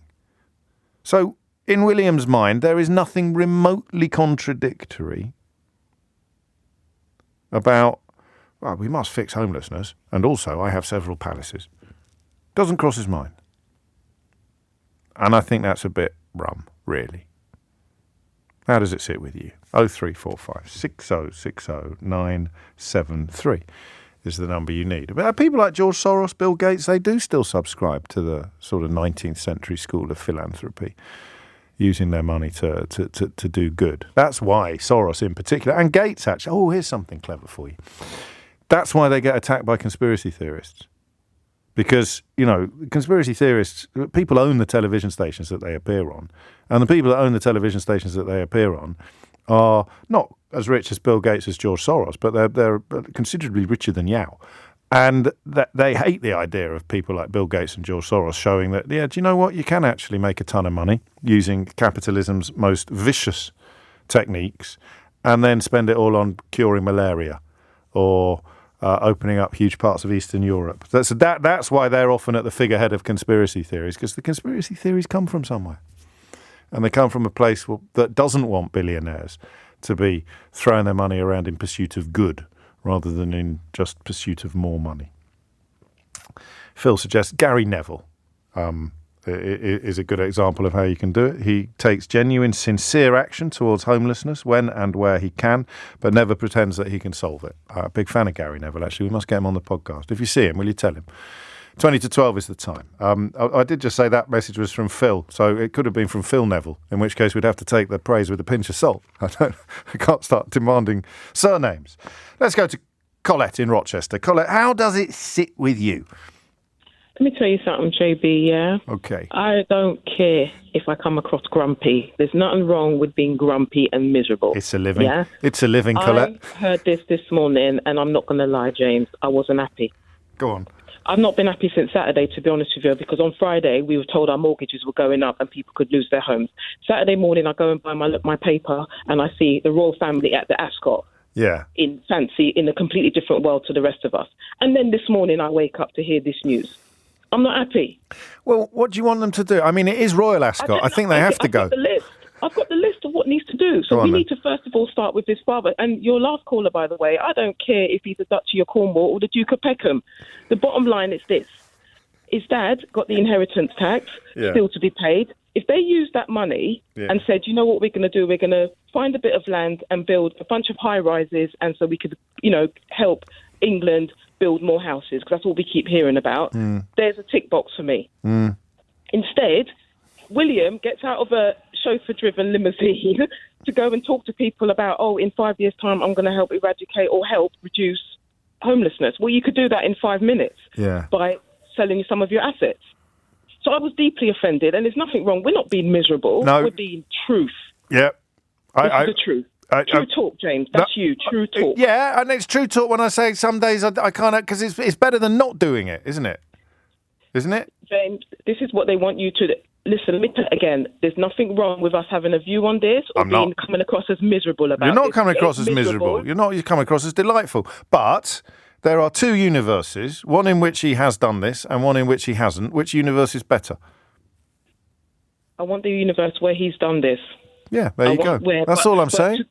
But I want him to do something. There's a difference between talking about what you're going to do and doing. All he's doing is talking about what he's going to do. I want him to do it. So, again, when I start seeing a for sale sign up outside the millions of all the properties they have, then I know you're doing it. Yeah, and the money's coming from, you're selling stuff that you own and benefit from rather than from these charities that they all set up. Come on now. Yeah.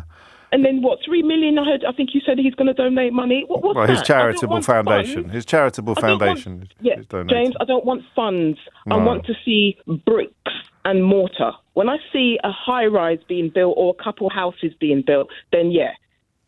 Well, you will. It's going to be in South London, appropriately enough, given that the Duke of Peckham might drop by and say hello. Well, and I want to see him in trainers, not no 2 grand, pair of shoes. I want to see him all. I don't mind about all that. That's the problem, isn't it? Is that he says, look, I'm going to do something, and you cannot but respond by saying you could be doing a hell of a lot more than that. Yeah, you could. It's the first thing I thought when I heard it. It doesn't mean everything. It doesn't mean you have to go, because I don't think if you found £1 billion down the back of the sofa tomorrow night, you wouldn't give it all away to help those less fortunate than yourself. No one would. First thing you'd start thinking is, how do I do this, and how can I do that and protect that and get a bit more of this and a bit more of that. Yeah, but you keep it real with whatever idea you come up with, James. You cannot turn up and say that you're coming out of Buckingham Palace, as you said. It's like going somewhere to feed the poor, starving people. Yeah. But before you got off the aeroplane, before the doors went up, you're stuffing your face with a Big Mac meal. Come on now. It is a little bit like that. I am the king, and I am going to address this problem. How much are you going to give? I am going to give £3 million. What? But you could do more. What about a field? Give a field, or a housing estate, or a bit of the Crown Estate, the Oval. We could build. Yeah. No, you're right. Anybody convince you that you're being miserable? Keep doing what you do, James. Say what you need to be said, because there's nothing wrong with us. We're in the same age bracket, me and you, by the way, and it comes natural. We're living with it. We might be grumpy. Not much. We can be grumpy, but you know what? We're keeping it real. I hope so, Colette. Thank you. What a lovely thing to say. And you've got to turn something off a bit to be a full-on forelock tugger, haven't you? You've got to whether you're talking about Rees-Mogg and the rest of them, like your fake toffs trying to persuade people to vote against their own interests with great success. You've got to turn something off. That's what deference is. Deference is turning something off some sort of consciousness. Or wokeness, of course, which is another word for consciousness. That's why they attack it all the time. You've got to turn... it's so woke to criticise I'm not criticising the royal family even. Just saying, come on, lads. Homelessness, really? You could do a bit more than that, couldn't you? And also, it actually perpetuates the inequality that homelessness is a consequence of. You've got someone living in several castles, and you've got someone with no roof over their head. There's a link, I think. Don't you?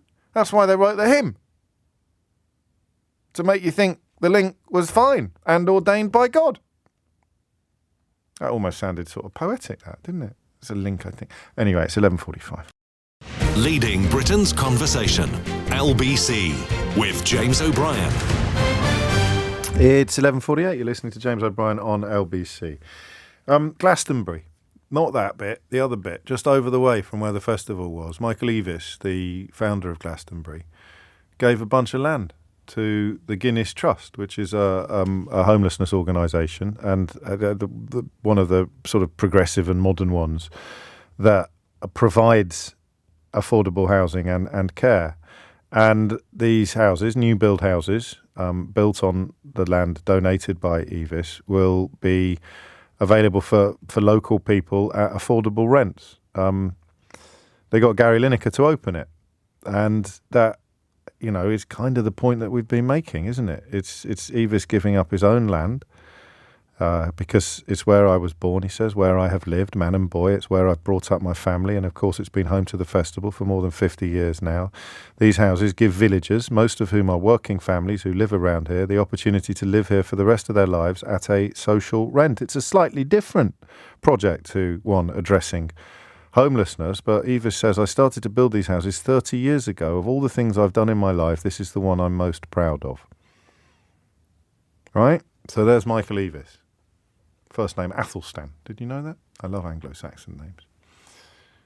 There's Michael Evis, giving up land, building houses on it.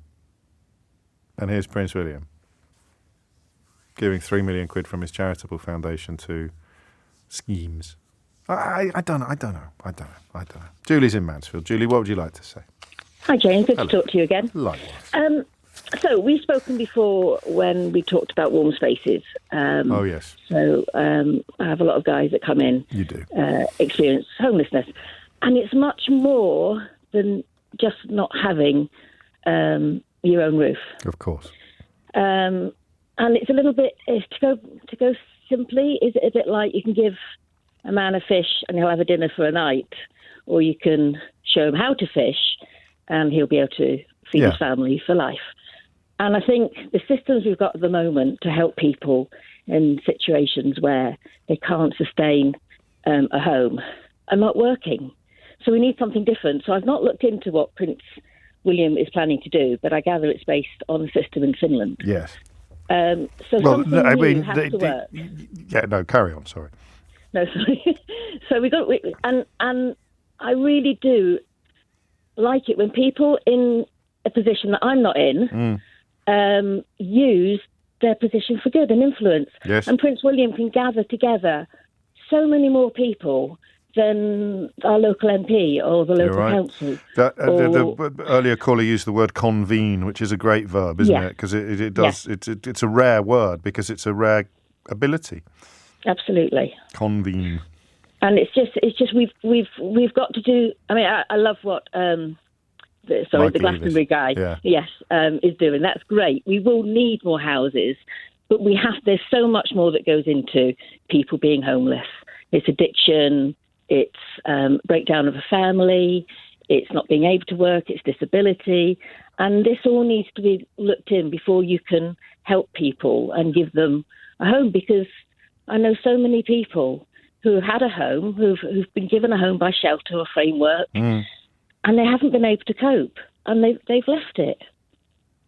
And they're back sleeping, on a friend's sofa. They need help and support in all sorts of ways. So what you're doing, I think, is taking a bit of a step back. You're ignoring, I think, fair but not necessarily profoundly relevant questions about whether or not a future monarch can really talk about a modern and progressive society. That's a bit of a luxury, really, that side of the debate. You're taking a step back and you're saying, if we really want to fix this, we need to come at it from the bottom. We need to build a system that addresses the problem. And he does, in good faith, seem to be contributing to that process, both financially via a charity, but more importantly, using the things he has that nobody else has, i.e., the profile and the ability the unique profile and the ability, therefore, to convene. Definitely. Absolutely. I'd much rather that, our footballers, our F1 drivers, anyone of that uses their position to do good, to actually bring people together. I mean, Marcus Rashford, look what he did. Look what Jamie Oliver, I mean, not from the same, but, Jamie Oliver. Tyrone Mings is involved who was homeless for a while. Tyrone's a fascinating character. He's involved in the new scheme as well. So just address briefly, if you would, because it would be remiss of me not to ask you to, the very popular suggestion that it's great he's doing something, but my goodness me, he could do a lot more. He could do a lot more, and we don't know. This is the day of the announcement. He's visiting the first site. We don't know what he is going to do down the line, and I would like to think that if he sees that this is working, that this new initiative, the people he's working with, the people that he'll bring on board, that this is doing something, this is going in the right direction for helping all those people who, it's not just about a home, it's about having a life. Yes. What he'll do in the future. And we don't know. Be a pretty cool thing, wouldn't it, 20 years from now, to look back and say, remember when, like his dad does now with climate change or other. I know we haven't solved climate change, but it's certainly we haven't. To look back and say, I told you we could do more. I told you we could get there, and we have. Oh yeah, I like you, Julie. I wish I was a bit more like you. Thank you, Joe. If you're ever in Mansfield, come into the warm space on a Wednesday. I will. Meet some of the guys, they'd love to. No, I'd really enjoy that. I definitely shall. I just got to get this bloody book out of the way. There you go. Yeah, finish your book. I got to 11:54 without mentioning it today. That's a new record. It used to be Brexit, but now it's both. Thank you, Julie. Richard's in Kilburn. Richard, what would you like to say? Hello, James. Hello. I think Colette has pretty much covered what I was going to say. Oh. And then you'll talk about Athelstan Evis. But yes. Basically, the idea that I had was that the Crown Estate has the seed capital and the land to build affordable housing. Yes. And in the past, the way that council housing was built was that they used they worked out exactly how much rent would be needed to pay their costs and build more houses. Right. So they could be effectively building affordable homes without actually having to cost anything at all to them, at no cost to the Crown Estate. In the long run, they pay for themselves. Yes. Yes. But it's no longer there. I mean, but tax deductible. Yes, but it's no longer our land, is it? So that Evis has given away the land. So the great way to understand aristocrats or the aristocracy that was explained to me by an aristocrat was that the job is to hand on more, and at the very least not less, to the next generation. Yes. And so Michael Evis can do it because he was a farmer from Somerset. He's not part of a family tree that you can trace back to the Doomsday Book. For the royal family, the idea of giving away what has been accrued is anathema, I think. Well, the thing is, they could retain the freehold, as they have done over centuries. Yes. The freehold could still stay with the Crown Estate. But that adds to the kind of perpetuation of the inequality in a way, doesn't it? But who cares if there are people housed? And that's the point, Richard. That's the point, isn't it? And Colette did articulate this, even though I don't necessarily agree with everything she said. She articulated the idea that you can't, utopia doesn't exist. Here's a society that is not very progressive or modern because it's got a monarchy and epic inequality. Here's a beneficiary of epic inequality doing something to reduce it, and more importantly, put roofs over the heads of people who don't currently have roofs over their heads. How can anybody possibly complain about that? Yep, I couldn't agree more. I'm paraphrasing her. I think he could do more, but how could anyone complain about what he is? I mean, the only complaint you've got is he has. So someone gives you a sandwich, and you complain that you haven't got 2 sandwiches. That's called being a parent, actually, isn't it? Unbelievable ingratitude. I like it. Thank you, Richard. Alan's in Cardiff. Well, hi, James. Nice to talk to you. Likewise, Alan. I think homelessness is such a deep-seated issue in the society, and there's little projects pop up now and then trying to focus. But if having Prince William heading up some sort of task force, and I can imagine 5 years is actually probably a reasonable assessment of how long it's going to take to fix, then great. It's not just a question of building more houses. I know a guy who was homeless for a long, long time and ticked all the right boxes for social services to get him a flat and somewhere to live. And he was absolutely terrified of the prospect because he was illiterate, had no idea of keeping a budget. And what frightened him the most was that he would be put on proper benefits, and if he was paid the benefits normally, he didn't have the experience or the teaching to work his budget out, and he would just splash the money all in one go. Oh gosh! So it's not just about more houses. It's about not. But I mean, a lot of support. You're not wrong. I think the Finnish scheme actually does sort of go slightly in the opposite direction. It will give support. That's it. It's housing and care, I think. But you don't need to be clean of drugs or sane or sober before being given housing. It's written in the Times today. It just works on the premise that you get a roof over your head, and then we'll start dealing with everything else, which also makes sense, doesn't it? It also makes sense. But if you think of what that actually entails, the kind of in-depth support that's required to deal with illiteracy, numeracy. Yes. That's why people give up after a while, because there was a massive improvement over COVID. I thought that had fixed stuff, but that was all temporary, though, wasn't it? And it brought people in from the cold, as it were, and then sadly they went back out again. Largely, I imagine, due to funding, and this is addressing the issue of funding. Alan, thank you. Apologies to Pat and to Claire and Peter and Neil and others. We'll return to homelessness as a topic, and no doubt we'll keep an eye on how you can't not want it to work, can you? That's the bottom line. So you might have all sorts of misgivings and reservations about the rich man in his castle, the poor man at his gate paradigm, but you can't not want it to work. You can't sit here and say, well, I hope it fails. Hope there's more homeless people this time next year, and old William's got egg all over his face. He'd be an absolute lemon sherbet if you were adopting that position. So there you go. That's the consensus that we've achieved. Yeah, lots of reservations, but you can't not want it to work. So, good luck. I'm not bowing, though. This is LBC from Global, leading Britain's conversation with James O'Brien.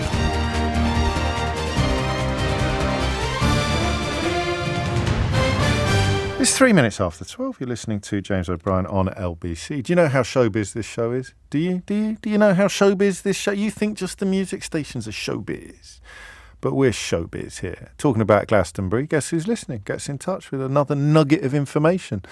Lauren Laverne. I'm surprised she's awake, frankly, after that astonishing shift down at Worthy Farm over the last 3 nights. Brilliant BBC coverage as always, but she's just messaged me to tell me that another lovely element of that social housing project that we were talking about, Michael Eavish considers that to be the greatest achievement of his life, is that the stone with which the homes are built is quarried on the land. It comes from Worthy Farm Quarry as well, which is just beautiful, isn't it? And we ended on an upbeat note, so we won't go back to the suggestion that, well done, William, but you could be doing a heck of a lot more. But that, providing not just the land, but also the stone, that's rather beautiful, isn't it? Thank you, Lauren. And well done this weekend. 4 minutes after 12 is the time. So let me give you a little insight into how the programme works. I get to 12 o'clock sometimes, and my mood is very different from what it was like at 10 o'clock. And the things that I am likely to be interested in have changed since 10 o'clock. This is one of the advantages of not having guests on the programme much, not having wall-to-wall guests to set up topics or argue with each other or pretend that children are identifying as cats at a school in Rye where they're categorically not.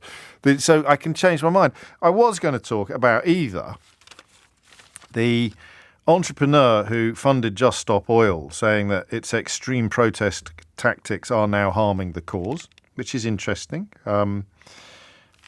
Or I was going to talk about the NHS either being at the bottom of various European and international league tables now as a consequence of poor funding and even poorer government, or the NHS's determination to recruit huge numbers of homegrown staff, the largest expansion in training and workforce, while still apparently refusing to pay them a decent wage. But I don't want to. My mood has changed. My energy levels have altered. I want to talk about something that we've never actually... We have talked about it once. But I've thought this for a long time. 2 things. I'm not a conspiracy theorist, as you know, but 2 things I spotted a while ago. And I just thought to myself, it's obviously going to happen. It's obviously going to happen. I think, hang on, before we do that, a quick clarification. An earlier caller touched on this about what you can and cannot sell. The Crown Estate is not the property of the royal family. It's the property of the state and has been since 1760. The Prince of Wales has no access to it. So there you go. That's cleared that up. Thank you. I thought when they shut down in fact, I said to you, when they shut down the payday loan companies, do you remember those dreadful payday loan companies that were rinsing people? Like you borrow 100 quid off them and pay back 2,000. They were like legalised loan sharks. Do you remember those? You're probably too young. They were terrible. A very, very close friend of mine got into all sorts of bother with payday loan companies because you end up borrowing more to pay. It was beyond awful. And I said to you, when they shut them down, they finally got around to legislating. I think Cameron was still in charge. It took far too long, and we kept finding out about Tory donors who were neck deep in these dreadful, dreadful, parasitic, vampiric companies. I said to you, watch gambling. Watch gambling. Oh dear, sounded a bit like Donald Trump then. Because that money tap has been turned off, and they're going to have to find another one to turn on. And gambling has now mushroomed, as you know, huge increase in the amount, online gambling in particular, because the payday loan companies were online. It was anyway. I digress. And the other thing I thought to myself was when cigarette legislation came in, when tobacco legislation came in, I thought to myself, well, they're all going along with it, aren't they? They're all going along with it, but they're not just going to let that money tap be turned off, are they? They're going to have to find another way. And I don't know yet whether it's the same companies or the same investors or whatever, but I do know that I have teenagers, and I do know that the vaping conversation, never mind the vaping habit, is absolutely fascinating. There's research today showing that it's not a lot of cases, but 15 primary school children, they're aged 9 or under, were admitted to hospital. It's gone up from 12 last year. These are not shocking figures. Obviously, ideally, 9-year-olds would not be vaping, let alone suffering collapsed and bleeding lungs due to excessive use of illegally sold vapes. 40 people under the age of 19 admitted to hospital over the past year as a result of excessive vaping. And this is the bit that interests me. This is the bit that worried me when I said, when anti-tobacco legislation came in, they'll find another way. They'll find another way to make a few quid. And Professor Andy Bush from the Royal Brompton Hospital in London has said vapes are especially dangerous because we just don't know what is in them, as it were. If a teenager starts smoking cigarettes, the worst that's probably going to happen is they're going to be sick. The use of e-cigarettes can put them in intensive care, cause lung bleeding and air leak, the lungs filling up with fat. Paediatricians warned earlier this month that youth vaping is becoming an epidemic among children as they called on the government to ban disposable vapes. That's the conversation. I've got Paul Caruana Galizia joining me at 12:45 to talk about the latest revelations regarding Boris Johnson's determination to give a seat in the House of Lords to the son of a former KGB agent. And remember what Vladimir Putin said about former KGB agents? Keith, you remember? What do you remember? What Vladimir Putin said about former KGB agents? Can I do an accent? Is that politically incorrect? Can I do an accent? No, I won't do an accent. No, I won't do it. I won't. He said there is no such thing as a former KGB agent. He's coming at 12:45, so we haven't got long to do this. I just want to look at those two words there. I want to look at epidemic, 0345 6060 973, and addiction. So I've watched young people. My daughters, touch wood, we're all good on this, but goodness me, some of their mates. So there's one kid in particular. I don't know if I've ever seen him without a vape in his mouth. It may have come up with some special way of actually attaching it to his lower lip. He's like James Dean in Rebel Without a Cause, except with a weird sort of plastic protrusion coming out the bottom of his mouth. Or Humphrey Bogart in Casablanca, except it's made of... So 0345 6060 973 is the number you need. How is addictive the right word? Is it an addiction in the traditional sense? Infernal? I quite like the word infernal. But when paediatricians warn us about an epidemic on the way among children, and by children I'm going to go with under 16s, all right? I want to know what's going on in your world. Hit the numbers now, you will get through, okay? 0345 6060 973. I don't do moral panics, as you know, because they're always nonsense. They didn't. Nesri Malik's written another brilliant article in The Guardian today about all the things that we're constantly encouraged to get terrified about that don't actually exist. And so I don't do moral panics, but I am interested in things.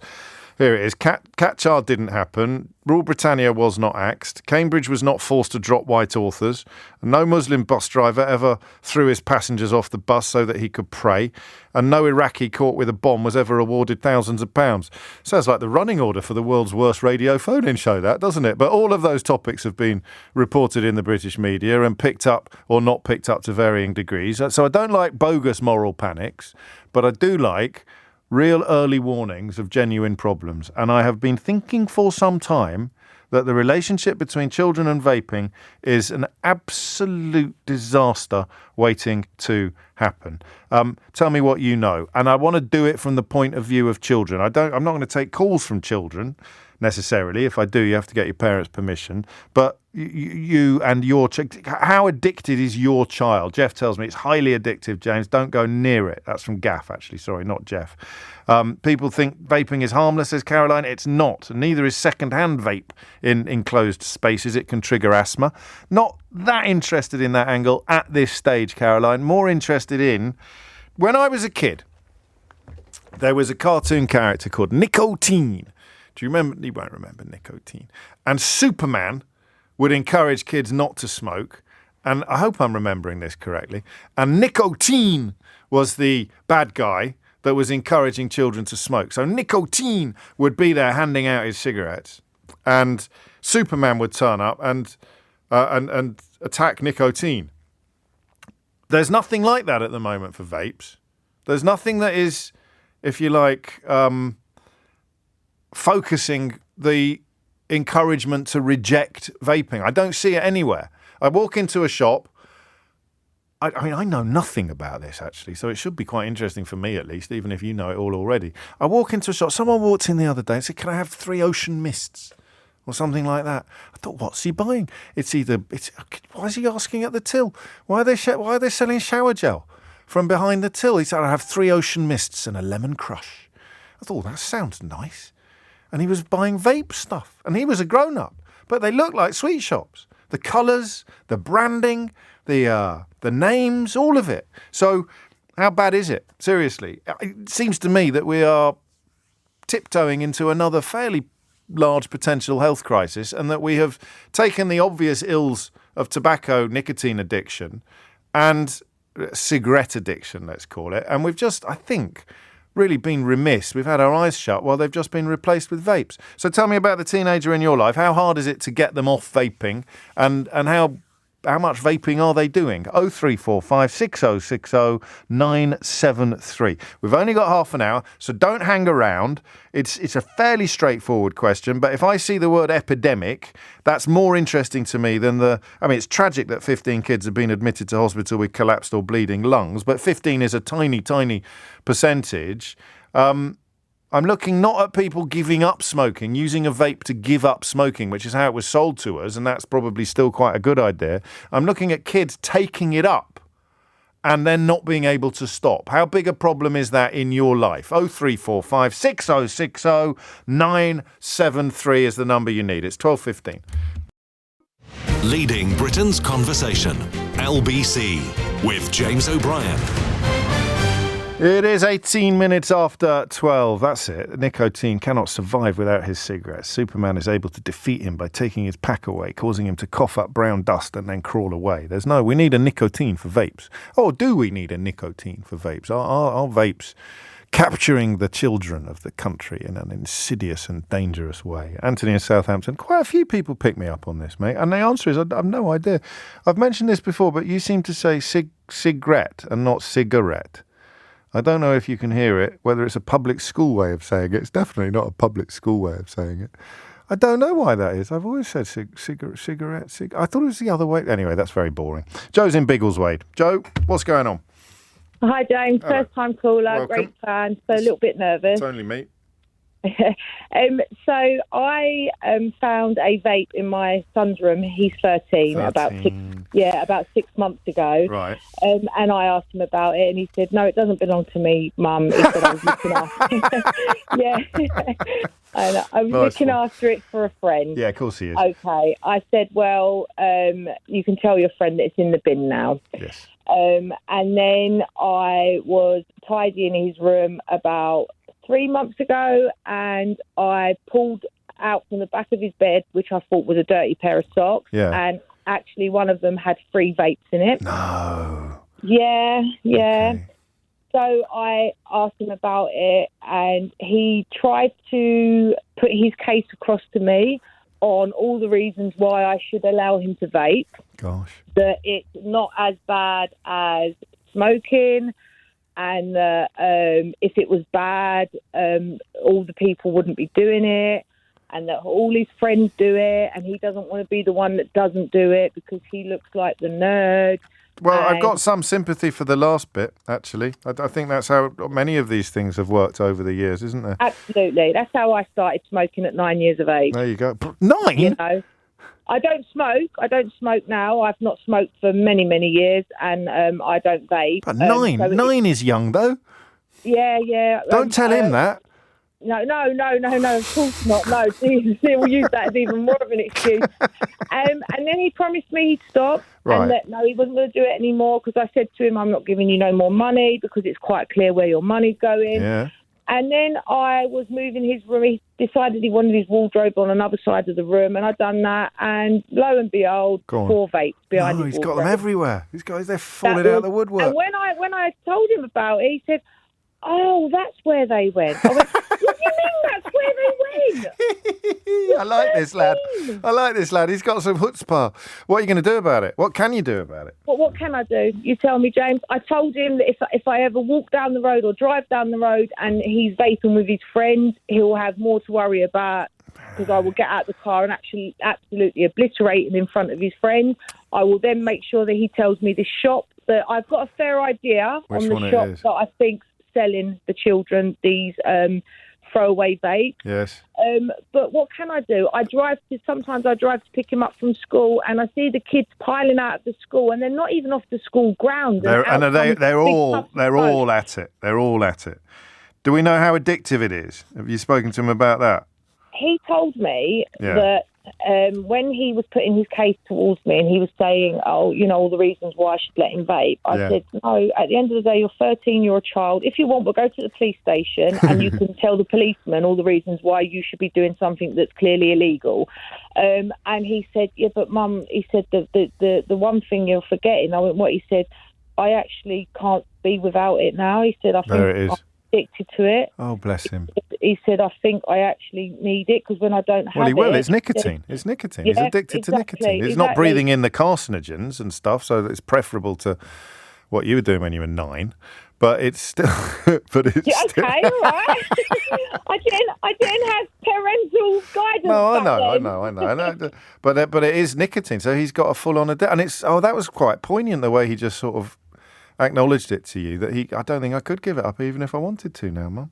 Yeah, and it's scary because we don't know what this does. It's not like smoking. There's evidence out there. We know the damage that smoking causes. We don't know the damage that these vapes cause. And when they came out, they were sold to us as the next best thing to smoking. Yeah. Stop smoking, start vaping, you're going to live a lovely, healthy life. Yeah, and I still think that's probably true, but it was never, you were supposed to take it up. It was supposed to be a crutch to get yourself off cigarettes. It was never supposed to be but the way it's marketed, the way it's sold now, is absolutely trying to encourage kids like yours to take it up, to start from scratch. And there it is. I mean, he is already addicted. Joe, thank you. For what it's worth, it sounds to me like you're doing everything you can. You're doing it rather well, actually.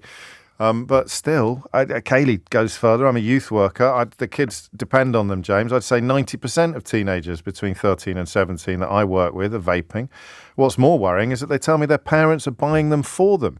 And that is why Joe's testimony was so interesting as well, because, that's what subconsciously, they're those things, they're all right, aren't they? Because that's how you give up smoking. Oh, go on then. In Joe's case, I was smoking when I was 9, so I can't. But that's the problem. You need a nicotine. There's no public health guidance on this that I've seen, is there? And that's incredible, right? So anyone under 16 doing it is breaking the law. Anyone selling it to anyone under 16 at least is breaking the law, I'd have thought. So there's very little data. It'd be very hard to get hold of data. Plural of anecdote is not data. So Kaylee's 90% is very personal to her. But if it's an epidemic, as paediatricians are warning, we haven't got a proper handle on it, and there's literally no public health messaging trying to push back. Give it 10 minutes, Tufton Street will be popping up to tell us why it's a grave infringement of our liberties to be discouraging children from vaping 24 hours a day. Jeff's in Nottingham. Jeff, what would you like to say? Hi, James. First time caller here. You okay? Very well. Great, mate. You sound concerned. What have you heard? So to be honest, I used to vape myself. I don't vape now. Right. But I just heard this on the radio. I do listen to your show quite a lot, and I just feel quite strong about it. The fact that it is so addictive. How old are you? I'm 41. Oh, okay. How old were you when you sound younger? That's a compliment. How old were you when you... Well, no, hang on. I had my second question lined up there before you'd answered the first one.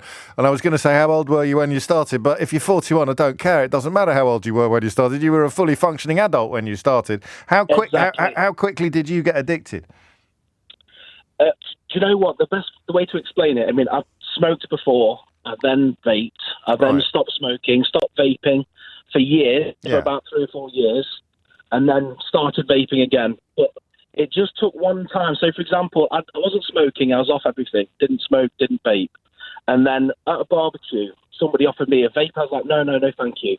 And I was having a little drink as well. I thought, do you know what, I'll have a little vape. That one night, and then I was vaping for another 1.5 years, 2 years. And even when I was poorly, for example, I got pneumonia, and I was still vaping, coughing my guts out, still vaping whilst I had pneumonia, just because it's that addictive. Yeah. How did you knock it on the head in the end? It was literally because I was poorly and because I was taking a drag. Do you think it was linked? Do you think it affected your lungs, the vaping?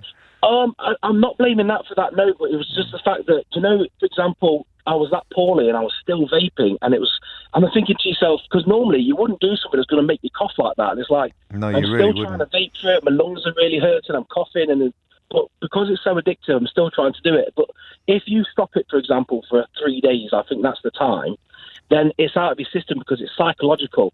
It's like if you're lying down watching TV or sitting down watching TV, you'll check for your phone and you'll also check for your vape.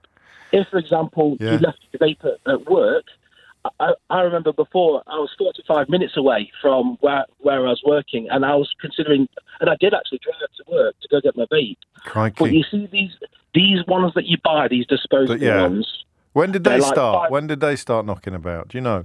Do you know what? It was after I quit again, and they showed up. Now they're about £5 each, which is well, I would say the price of 20 cigarettes, but that's not true now. It's about 10. Show your age, but it's pocket money, isn't it? But do you know how long they last? No. 1 day. If you're vaping, that's 1 day, so it's £5 a day. Gosh. And then it's so addictive that you'll be thinking, I've got to have, like that last corner, you've got to have 2 or 3 lined up, because otherwise you run out and it's like, oh my God, I need to go, or I need to buy some cigarettes, because your nicotine is that addictive. Well, it is. And there is nothing. Well, you tell me, have you ever encountered any particular pushback against it? Because we had all that campaigning about cigarettes and tobacco. I don't think I've ever seen anything about discouraging people from vaping. Have you? No, because I think at the end of the day, it's all about, it brings in a lot of revenue. Well, it clearly brings in a lot of revenue, but there's no nicotine for this generation. My generation had this. I'm looking at the picture now of Superman. Help me crush the evil nicotine, hijacker of health, foe of the fit, never say yes to a cigarette. And there is no equivalent. Jeff, thank you, mate. I mean, this is bad. Although Jeff is obviously not a teenager. Joe's in Greenwich. Joe, what would you like to say? Hi, good morning, James. I'm a little bit nervous. Good afternoon, I should say. Don't be nervous. Have a quick vape. That'll calm you down. Oh, God, no. I've got a son who's now 14. He started vaping a couple of years ago. It started with his interests. TikTok. Yeah. They were showing people vaping and the different shapes that could be formed from the smoke. What, smoke rings? Yeah, the smoke rings. Yes, that's how it started. And they were all doing it on TikTok and on Snapchat and stuff like that. That's how it started. I tried to explain the risk, because I'm like, look how thick the smoke is, look how slow it's moving, and all that is going inside your lungs. Yeah. You don't know the chemicals that are in it. It so happened he was using his pocket money to get this. Tried to cut up. Well, I stopped all his pocket money. Then he started selling stuff at school to get the money in order to purchase these vapes. Really? So he's addicted to nicotine. He's got a full-on nicotine addiction. At first, he told me that he wasn't addicted to it, but now I'm seeing the effects of it in terms of showing him the different behavioural patterns in terms of he would do anything to obtain one at the moment. That's terrible. He started doing as well. He started adapting phone chargers, to recharge them himself. These are the disposable ones that he's recharging. I explained to him I do not want exposed wires in my house and stuff like that. Joe, it's gone to the point whereas I started purchasing it for him, because then you hear about the ones that are on the black market. Yeah. I know of people where their kids have collapsed and been hospitalized and stuff like that. And I thought, okay, so if I, for example, go to a reputable establishment and purchase one for him, if anything went like, I understand. I am all in my area in the borough of Greenwich. I've gone to the police station because the kids used to queue up on the high street at particular shops. Yes. Because they were selling them these vapes in their uniform. The police told me that I should contact trading standards, trading standard with the council. No one's responded to me. I've provided them with photographic evidence in my email and videos and stuff like that. No one's responded to me. The police told me that there's nothing they can do, bearing in mind these shops are a few steps away from the police station. Right. They're just... I've informed the school. The school has a police person on campus and stuff like that. They said they'll pass the information on to him, but it hasn't stopped. They're still doing it. They're all doing it. And as parents, we're put in this position because then it's so glamorized with all the different flavors and all the way they market it in terms of packaging and the different shapes, and it is so hard. Oh, Joe, I'm so sorry. I mean, you're going through it, aren't you? You really are. Yeah. That's terrible. And how? I mean, how much is he getting through now? How? Oh, wow. Really? He would, as your previous caller said, one a day. He'd probably go through one or more a day. And he's 14. He's 14. And he can't get off. I mean, and what about health advice? Leaving aside the legal side of it, which is complicated and suffering a cause, trading standards like everything else has been cut to the bone. What about health advice? Have you spoken to the GP about it or anything like that? I haven't spoken to the GP about it, but initially when it started, I brought it to the attention of the school. Yeah. No one, I just see it as, I wouldn't say that no one cares, but I don't think no one knows what to tell you. Well, that's because it's a new problem. Yes, exactly. Yeah. What was I going to say? And it's spreading so quickly. It is, and that's why we're talking. I had a feeling this was going to happen, but I didn't think my phones would go this bonkers. I really didn't. Does he want to stop?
Are doing it. I feel as though there's a lot of peer pressure in it as well.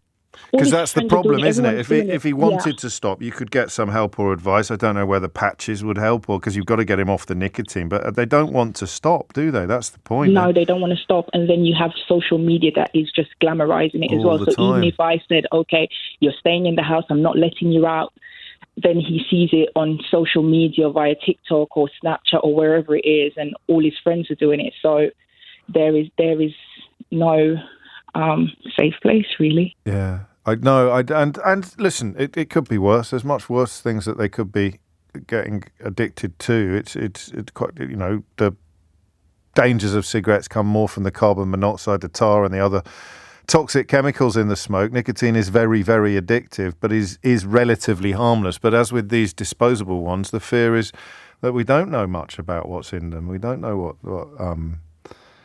what they're inhaling into their lungs. Joe, I wish you well. And again, as with the first caller, it sounds to me like you've done everything you could possibly do, but you're not having any joy at all. There's no pushback here at all. There's no public health messaging. There's no. I mean, it sounds to me. I think I'll say this. It sounds to me like vaping is now probably more of a problem among under 16s than cigarettes ever were. I could be wrong, but you know, and there were always shops you could go to where they'd sell them in wands. Do you remember? You could buy like one at a time. But vapes, it seems to me, are easier to buy than Skittles. 12:33 is the time. Amelia Cox is here now with your headlines. This is LBC with James O'Brien. Call 0345 6060 973. Text 84850. Alexa, send a comment to LBC. 12:37 is the time, and this is listen. We're not discovering it. I think partly because it hasn't impinged much on my life. I've come to the party a little late, but the calls for, and I will join them, for something must be done. There's a little bit of pushback against this proliferation is probably long overdue. Reese is in Brighton. Reese, what made you pick up the phone? Basically, James, I just resonated quite a lot with the first caller. I was once that 13-year-old. Were you? And I think the big thing for me was the fruitiness of the flavours, I think, was the thing for me.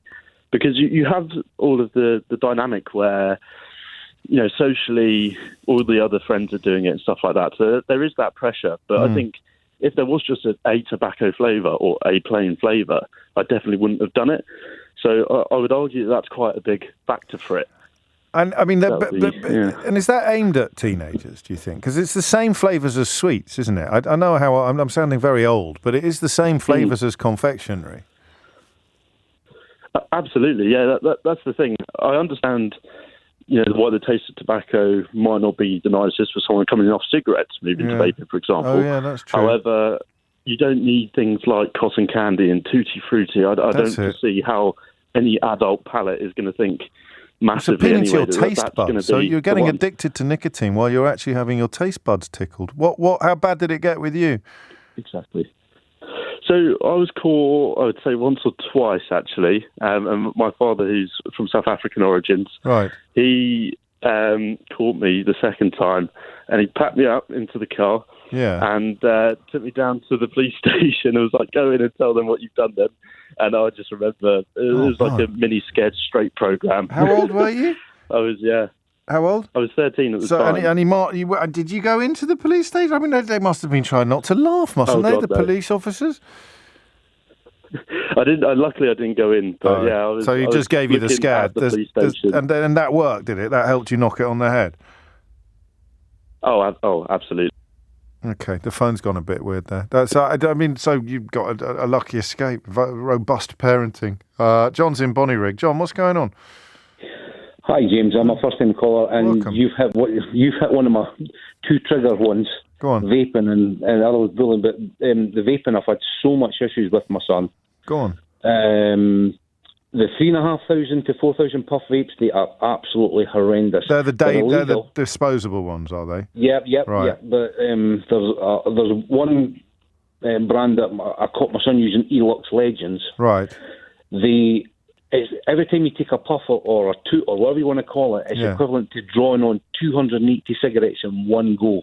No, it can't be, can it? Yes, it is. It is.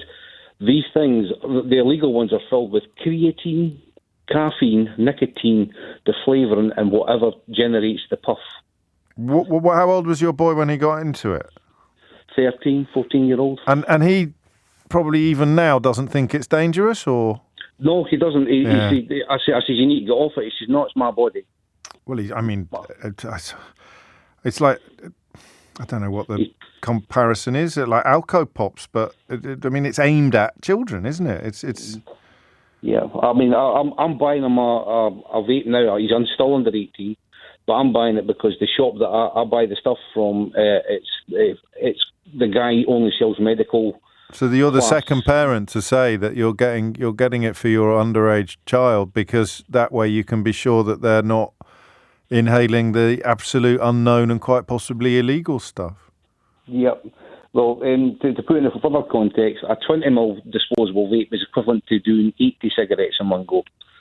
What do you mean when you say one go? Do you mean in the whole vape? Because there's no way one puff is 280 cigarettes in one go. You mean one pot?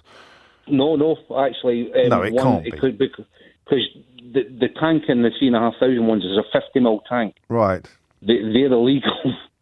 So it's a 20ml tank and a 20.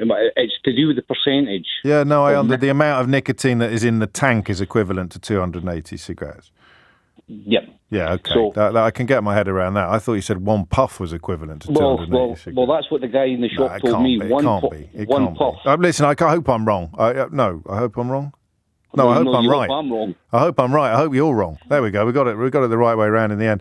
And what about this question, which is underpinning this whole conversation, about the absolute absence of pushback? It's bizarre, isn't it? It reminds me of the payday loans, actually, not of Alco Pops. It reminds me of something that was really creeping into all corners of society and was obviously awful, but no one was pushing back against it.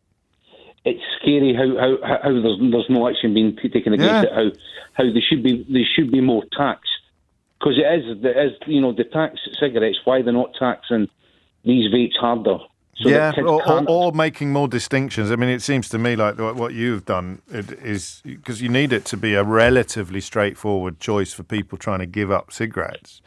But this whole thing, and it hasn't happened by accident, they've known exactly what they were doing. They've created entirely new markets for the nicotine products. So think of a cigarette as a nicotine product. All they've done is create entirely new markets. You worried about your boy? Well, can you imagine that he went through his exams with massive nicotine cravings? Yeah. He was on course for his NAT 5 up here in Scotland and ended up in NAT 4s. Good Lord, really? Luckily, he's managed to get himself an apprenticeship and he's going into his second year. But the belligerence and that. See, I'm an ex-smoker. I gave up way back in 1998 when there was no smoking cessation up here in Scotland. Yeah. I just done it cold turkey. And you know what it's like then. You know what it's like. So very much so. But there's no will up here to tackle it, to do anything about it. And it's just scary how they're just letting it happen. Even the local shops. Oh, well, it's not even the local shops. That's absolutely the beginning of the problem, I think. The absence of pushback, health guidance, legislation means that the shops are going to fill their boots. They really are. John, good luck with that. Crikey. And last word on this to Lisa, who's in Leon C. Lisa, what would you like to say? Hi, James. Hello, Lisa. First-time caller. Welcome. I run a dance school. Oh, yeah. So I'm not a parent. You're not trying to sign me up, are you? It's too late, Lisa. It's too late. It's too late for that, I'm afraid.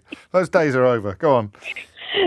So basically I hear the girls talk about all these vapes and, they've got them in their bags and why they do it and this, that and the other. And it's really, really hard because there is no education for these girls. They don't understand what they're doing and how dangerous it can be. We're talking about the age of 12 here. As soon as they get to senior school, I've known these girls since they were 5 dancing with me. And ever since they've gone to senior school, there seems to be a change in attitude. They need to do these things to be part of the in-group so that they can get the boyfriend or they can be in the right group. Not get targeted, not get singled out. Does it affect their health? I haven't noticed anything with their health, to be honest, but I only see them once a week. But when I ask them, what do you think it's going to do? They're like, well, it's only a bit of air. Yeah. That they don't actually know what's in it. But the problem is the flavours they love, because they go, oh, they're so tasty. They're like having sweets. Without the calories, I suppose. Yeah, and it's a little fashion accessory as well. It's like having a lipstick in your bag. No, a little bit of kit. I understand the attraction of a little bit of kit.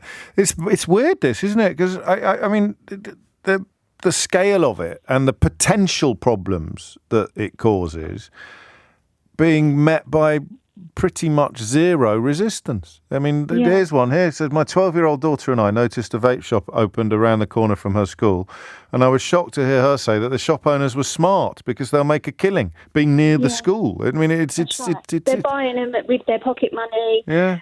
They're buying them actually at school through other children. Have we ever heard of any retailer getting into trouble? I've never heard of it. Have you? No, nothing getting at into all. Trouble for this. But I can't understand why in the 1920s, 30s, the fashion for smoking, we've not learned. Why have we not learned that was a bad mistake? You know why? Well, it's the money, It's the money. Follow the money, Lisa. Follow the money. I know.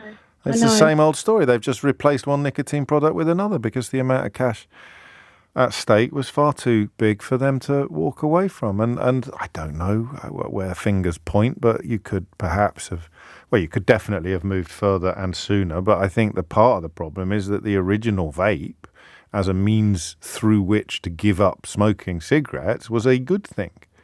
But now, there you go. If you didn't know where we were before, you do now. Thank you, Lisa. Take care. It's 12:47. James O'Brien on LBC. It's 10 to 1. You're listening to James O'Brien on LBC. A story that I find absolutely fascinating, as you've probably noticed, because I refer to it probably, 2 or 3 times a week? When I go through my long catalogues of Boris Johnson's, what Morrissey would have called his list of crimes. I can't do the same list every time, but this is always one that intrigues me. The award of a peerage to the son of a former KGB agent, and as Vladimir Putin famously observed, there's no such thing as a former KGB agent. And part of my interest in it was created, never mind piqued, by the rather splendid Londongrad podcast done by Paul Caruana Galizia for the Tortoise news site. And Paul joins us now because Mark Alden, an esteemed producer and director, most notably on Channel 4's Dispatches thread, Paul, he also listened to your Londongrad podcast, but he's a lot more proactive than I am. He didn't just invite the presenter on to sort of piggyback your scoops. He thought to himself there might be even more to explore here. He did. So almost exactly a year ago, he got in touch and said, look, I'm really interested in this story. And we've talked a lot about it, but I want to be clear, this is very much, his documentary, and he's done incredible work. It's 10 o'clock tomorrow night on Channel 4. Yes, that's right. The Boris, the Lord and the Russian spy. That's right. And the funny thing is, when we reported Londongrad, there were many moments where I thought, this can't be true. It's too extraordinary. Would the Prime Minister have been advised against making that appointment, Evgeny Lebedev, to the House of Lords, despite warnings from the security services? It just felt too absurd. But it turns out we didn't even have all the story, right? So what Mark Alden found in this documentary is it wasn't just that the House of Lords Appointments Commission asked the security services for advice and then transmitted it to Johnson saying this is a bad idea. But separately, the Cabinet Office invited MI5 to Downing Street, right? It invited 2 officers from MI5 to Downing Street to brief Boris Johnson on the national security risks. We're going ahead with this appointment. So the risks really concerned Evgeny Lebedev's father, who, as you said, was a KGB officer. But still, that familial link, as the security services said, is an issue when it comes to Evgeny himself. And there's the letter, isn't there, from Lord Bew, who chairs HOLAC, the House of Lords Appointments Commission, which filmmakers got hold of, saying the security services have highlighted significant potential risks in respect of the nominee's familial links and the potential vulnerability of any information obtained by the nominee from his association with UK officials or government. Yeah, an extraordinary letter, right? That is the chair of the House of Lords Appointments Commission, so a peer himself, writing directly to the Prime Minister, making very clear what they had heard from the security services about Evgeny Lebedev. And believe it or not, that wasn't even enough, right? So again, the Cabinet Office officials who are responsible for these issues then thought, oh my God, he's going to go ahead with it anyway. So they invite MI5, who brief Johnson on these risks directly. He dismisses them on the basis that the risks are centered on the father, not the son. So then the Cabinet Office makes one final attempt to block the peerage and explores with Buckingham Palace whether it would intervene. So the monarch has the constitutional right to do so, although it's rarely ever exercised.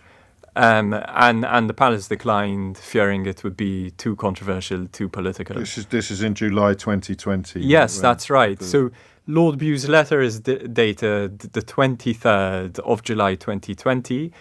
Evgeny Lebedev's life peerage was announced on the 31st of July 2020. and he's now got his seat for life.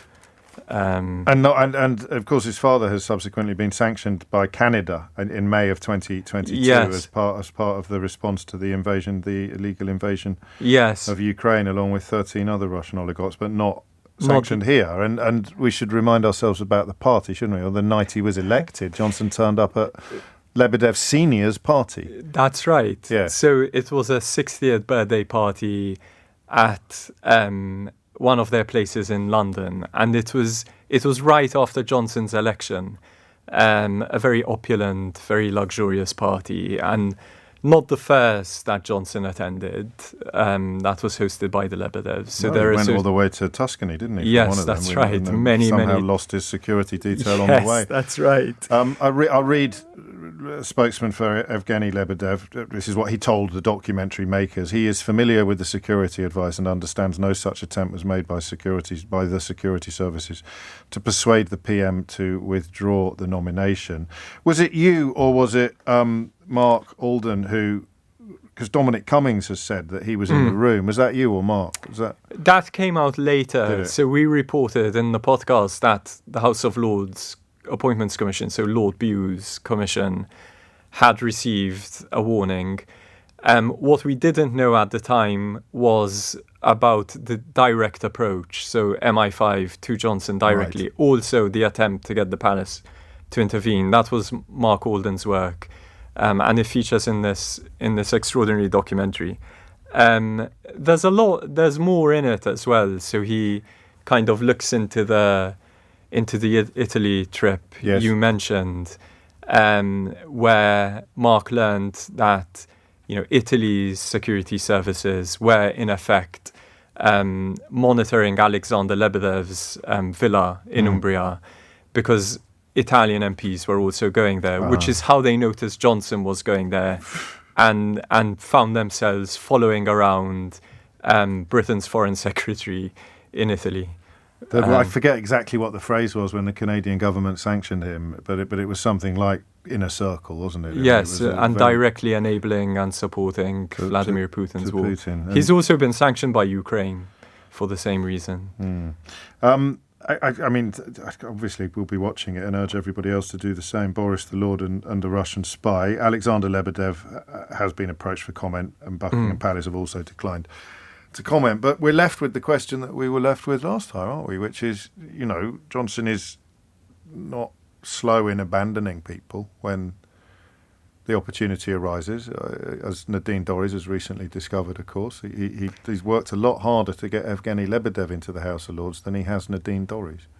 So we're left wondering why. That's right. And it's funny. We know about one side of the transaction. We know Boris Johnson really forced it through.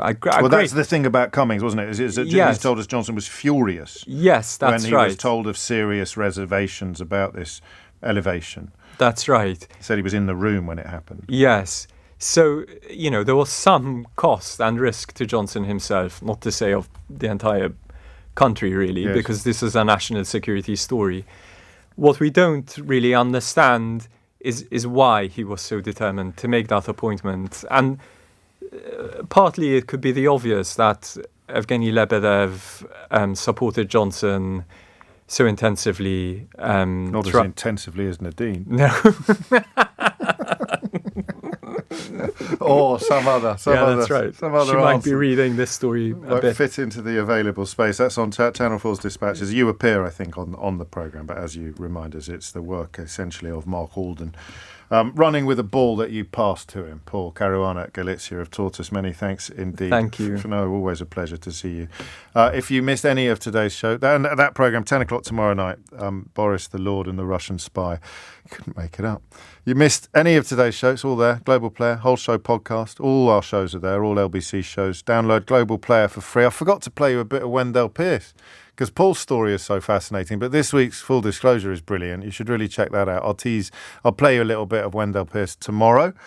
Tom Strawbrook with you at 4. Sheila Fogarty with you now. You at 4. Sheila Fogarty with you now. You at 4. Sheila Fogarty with you now. You at 4. Sheila Fogarty with you now. You at 4. Sheila Fogarty with you now. You at 4. Sheila Fogarty with you now. You at 4. Sheila Fogarty with you now. You at 4. Sheila Fogarty with you now. You at 4. Sheila Fogarty with you now. You at 4. Sheila Fogarty with you now. You at 4. Sheila Fogarty with you now. You at 4. Sheila Fogarty with you now. You at 4. Sheila Fogarty with you now. You at 4. Sheila Fogarty with you now. You at 4.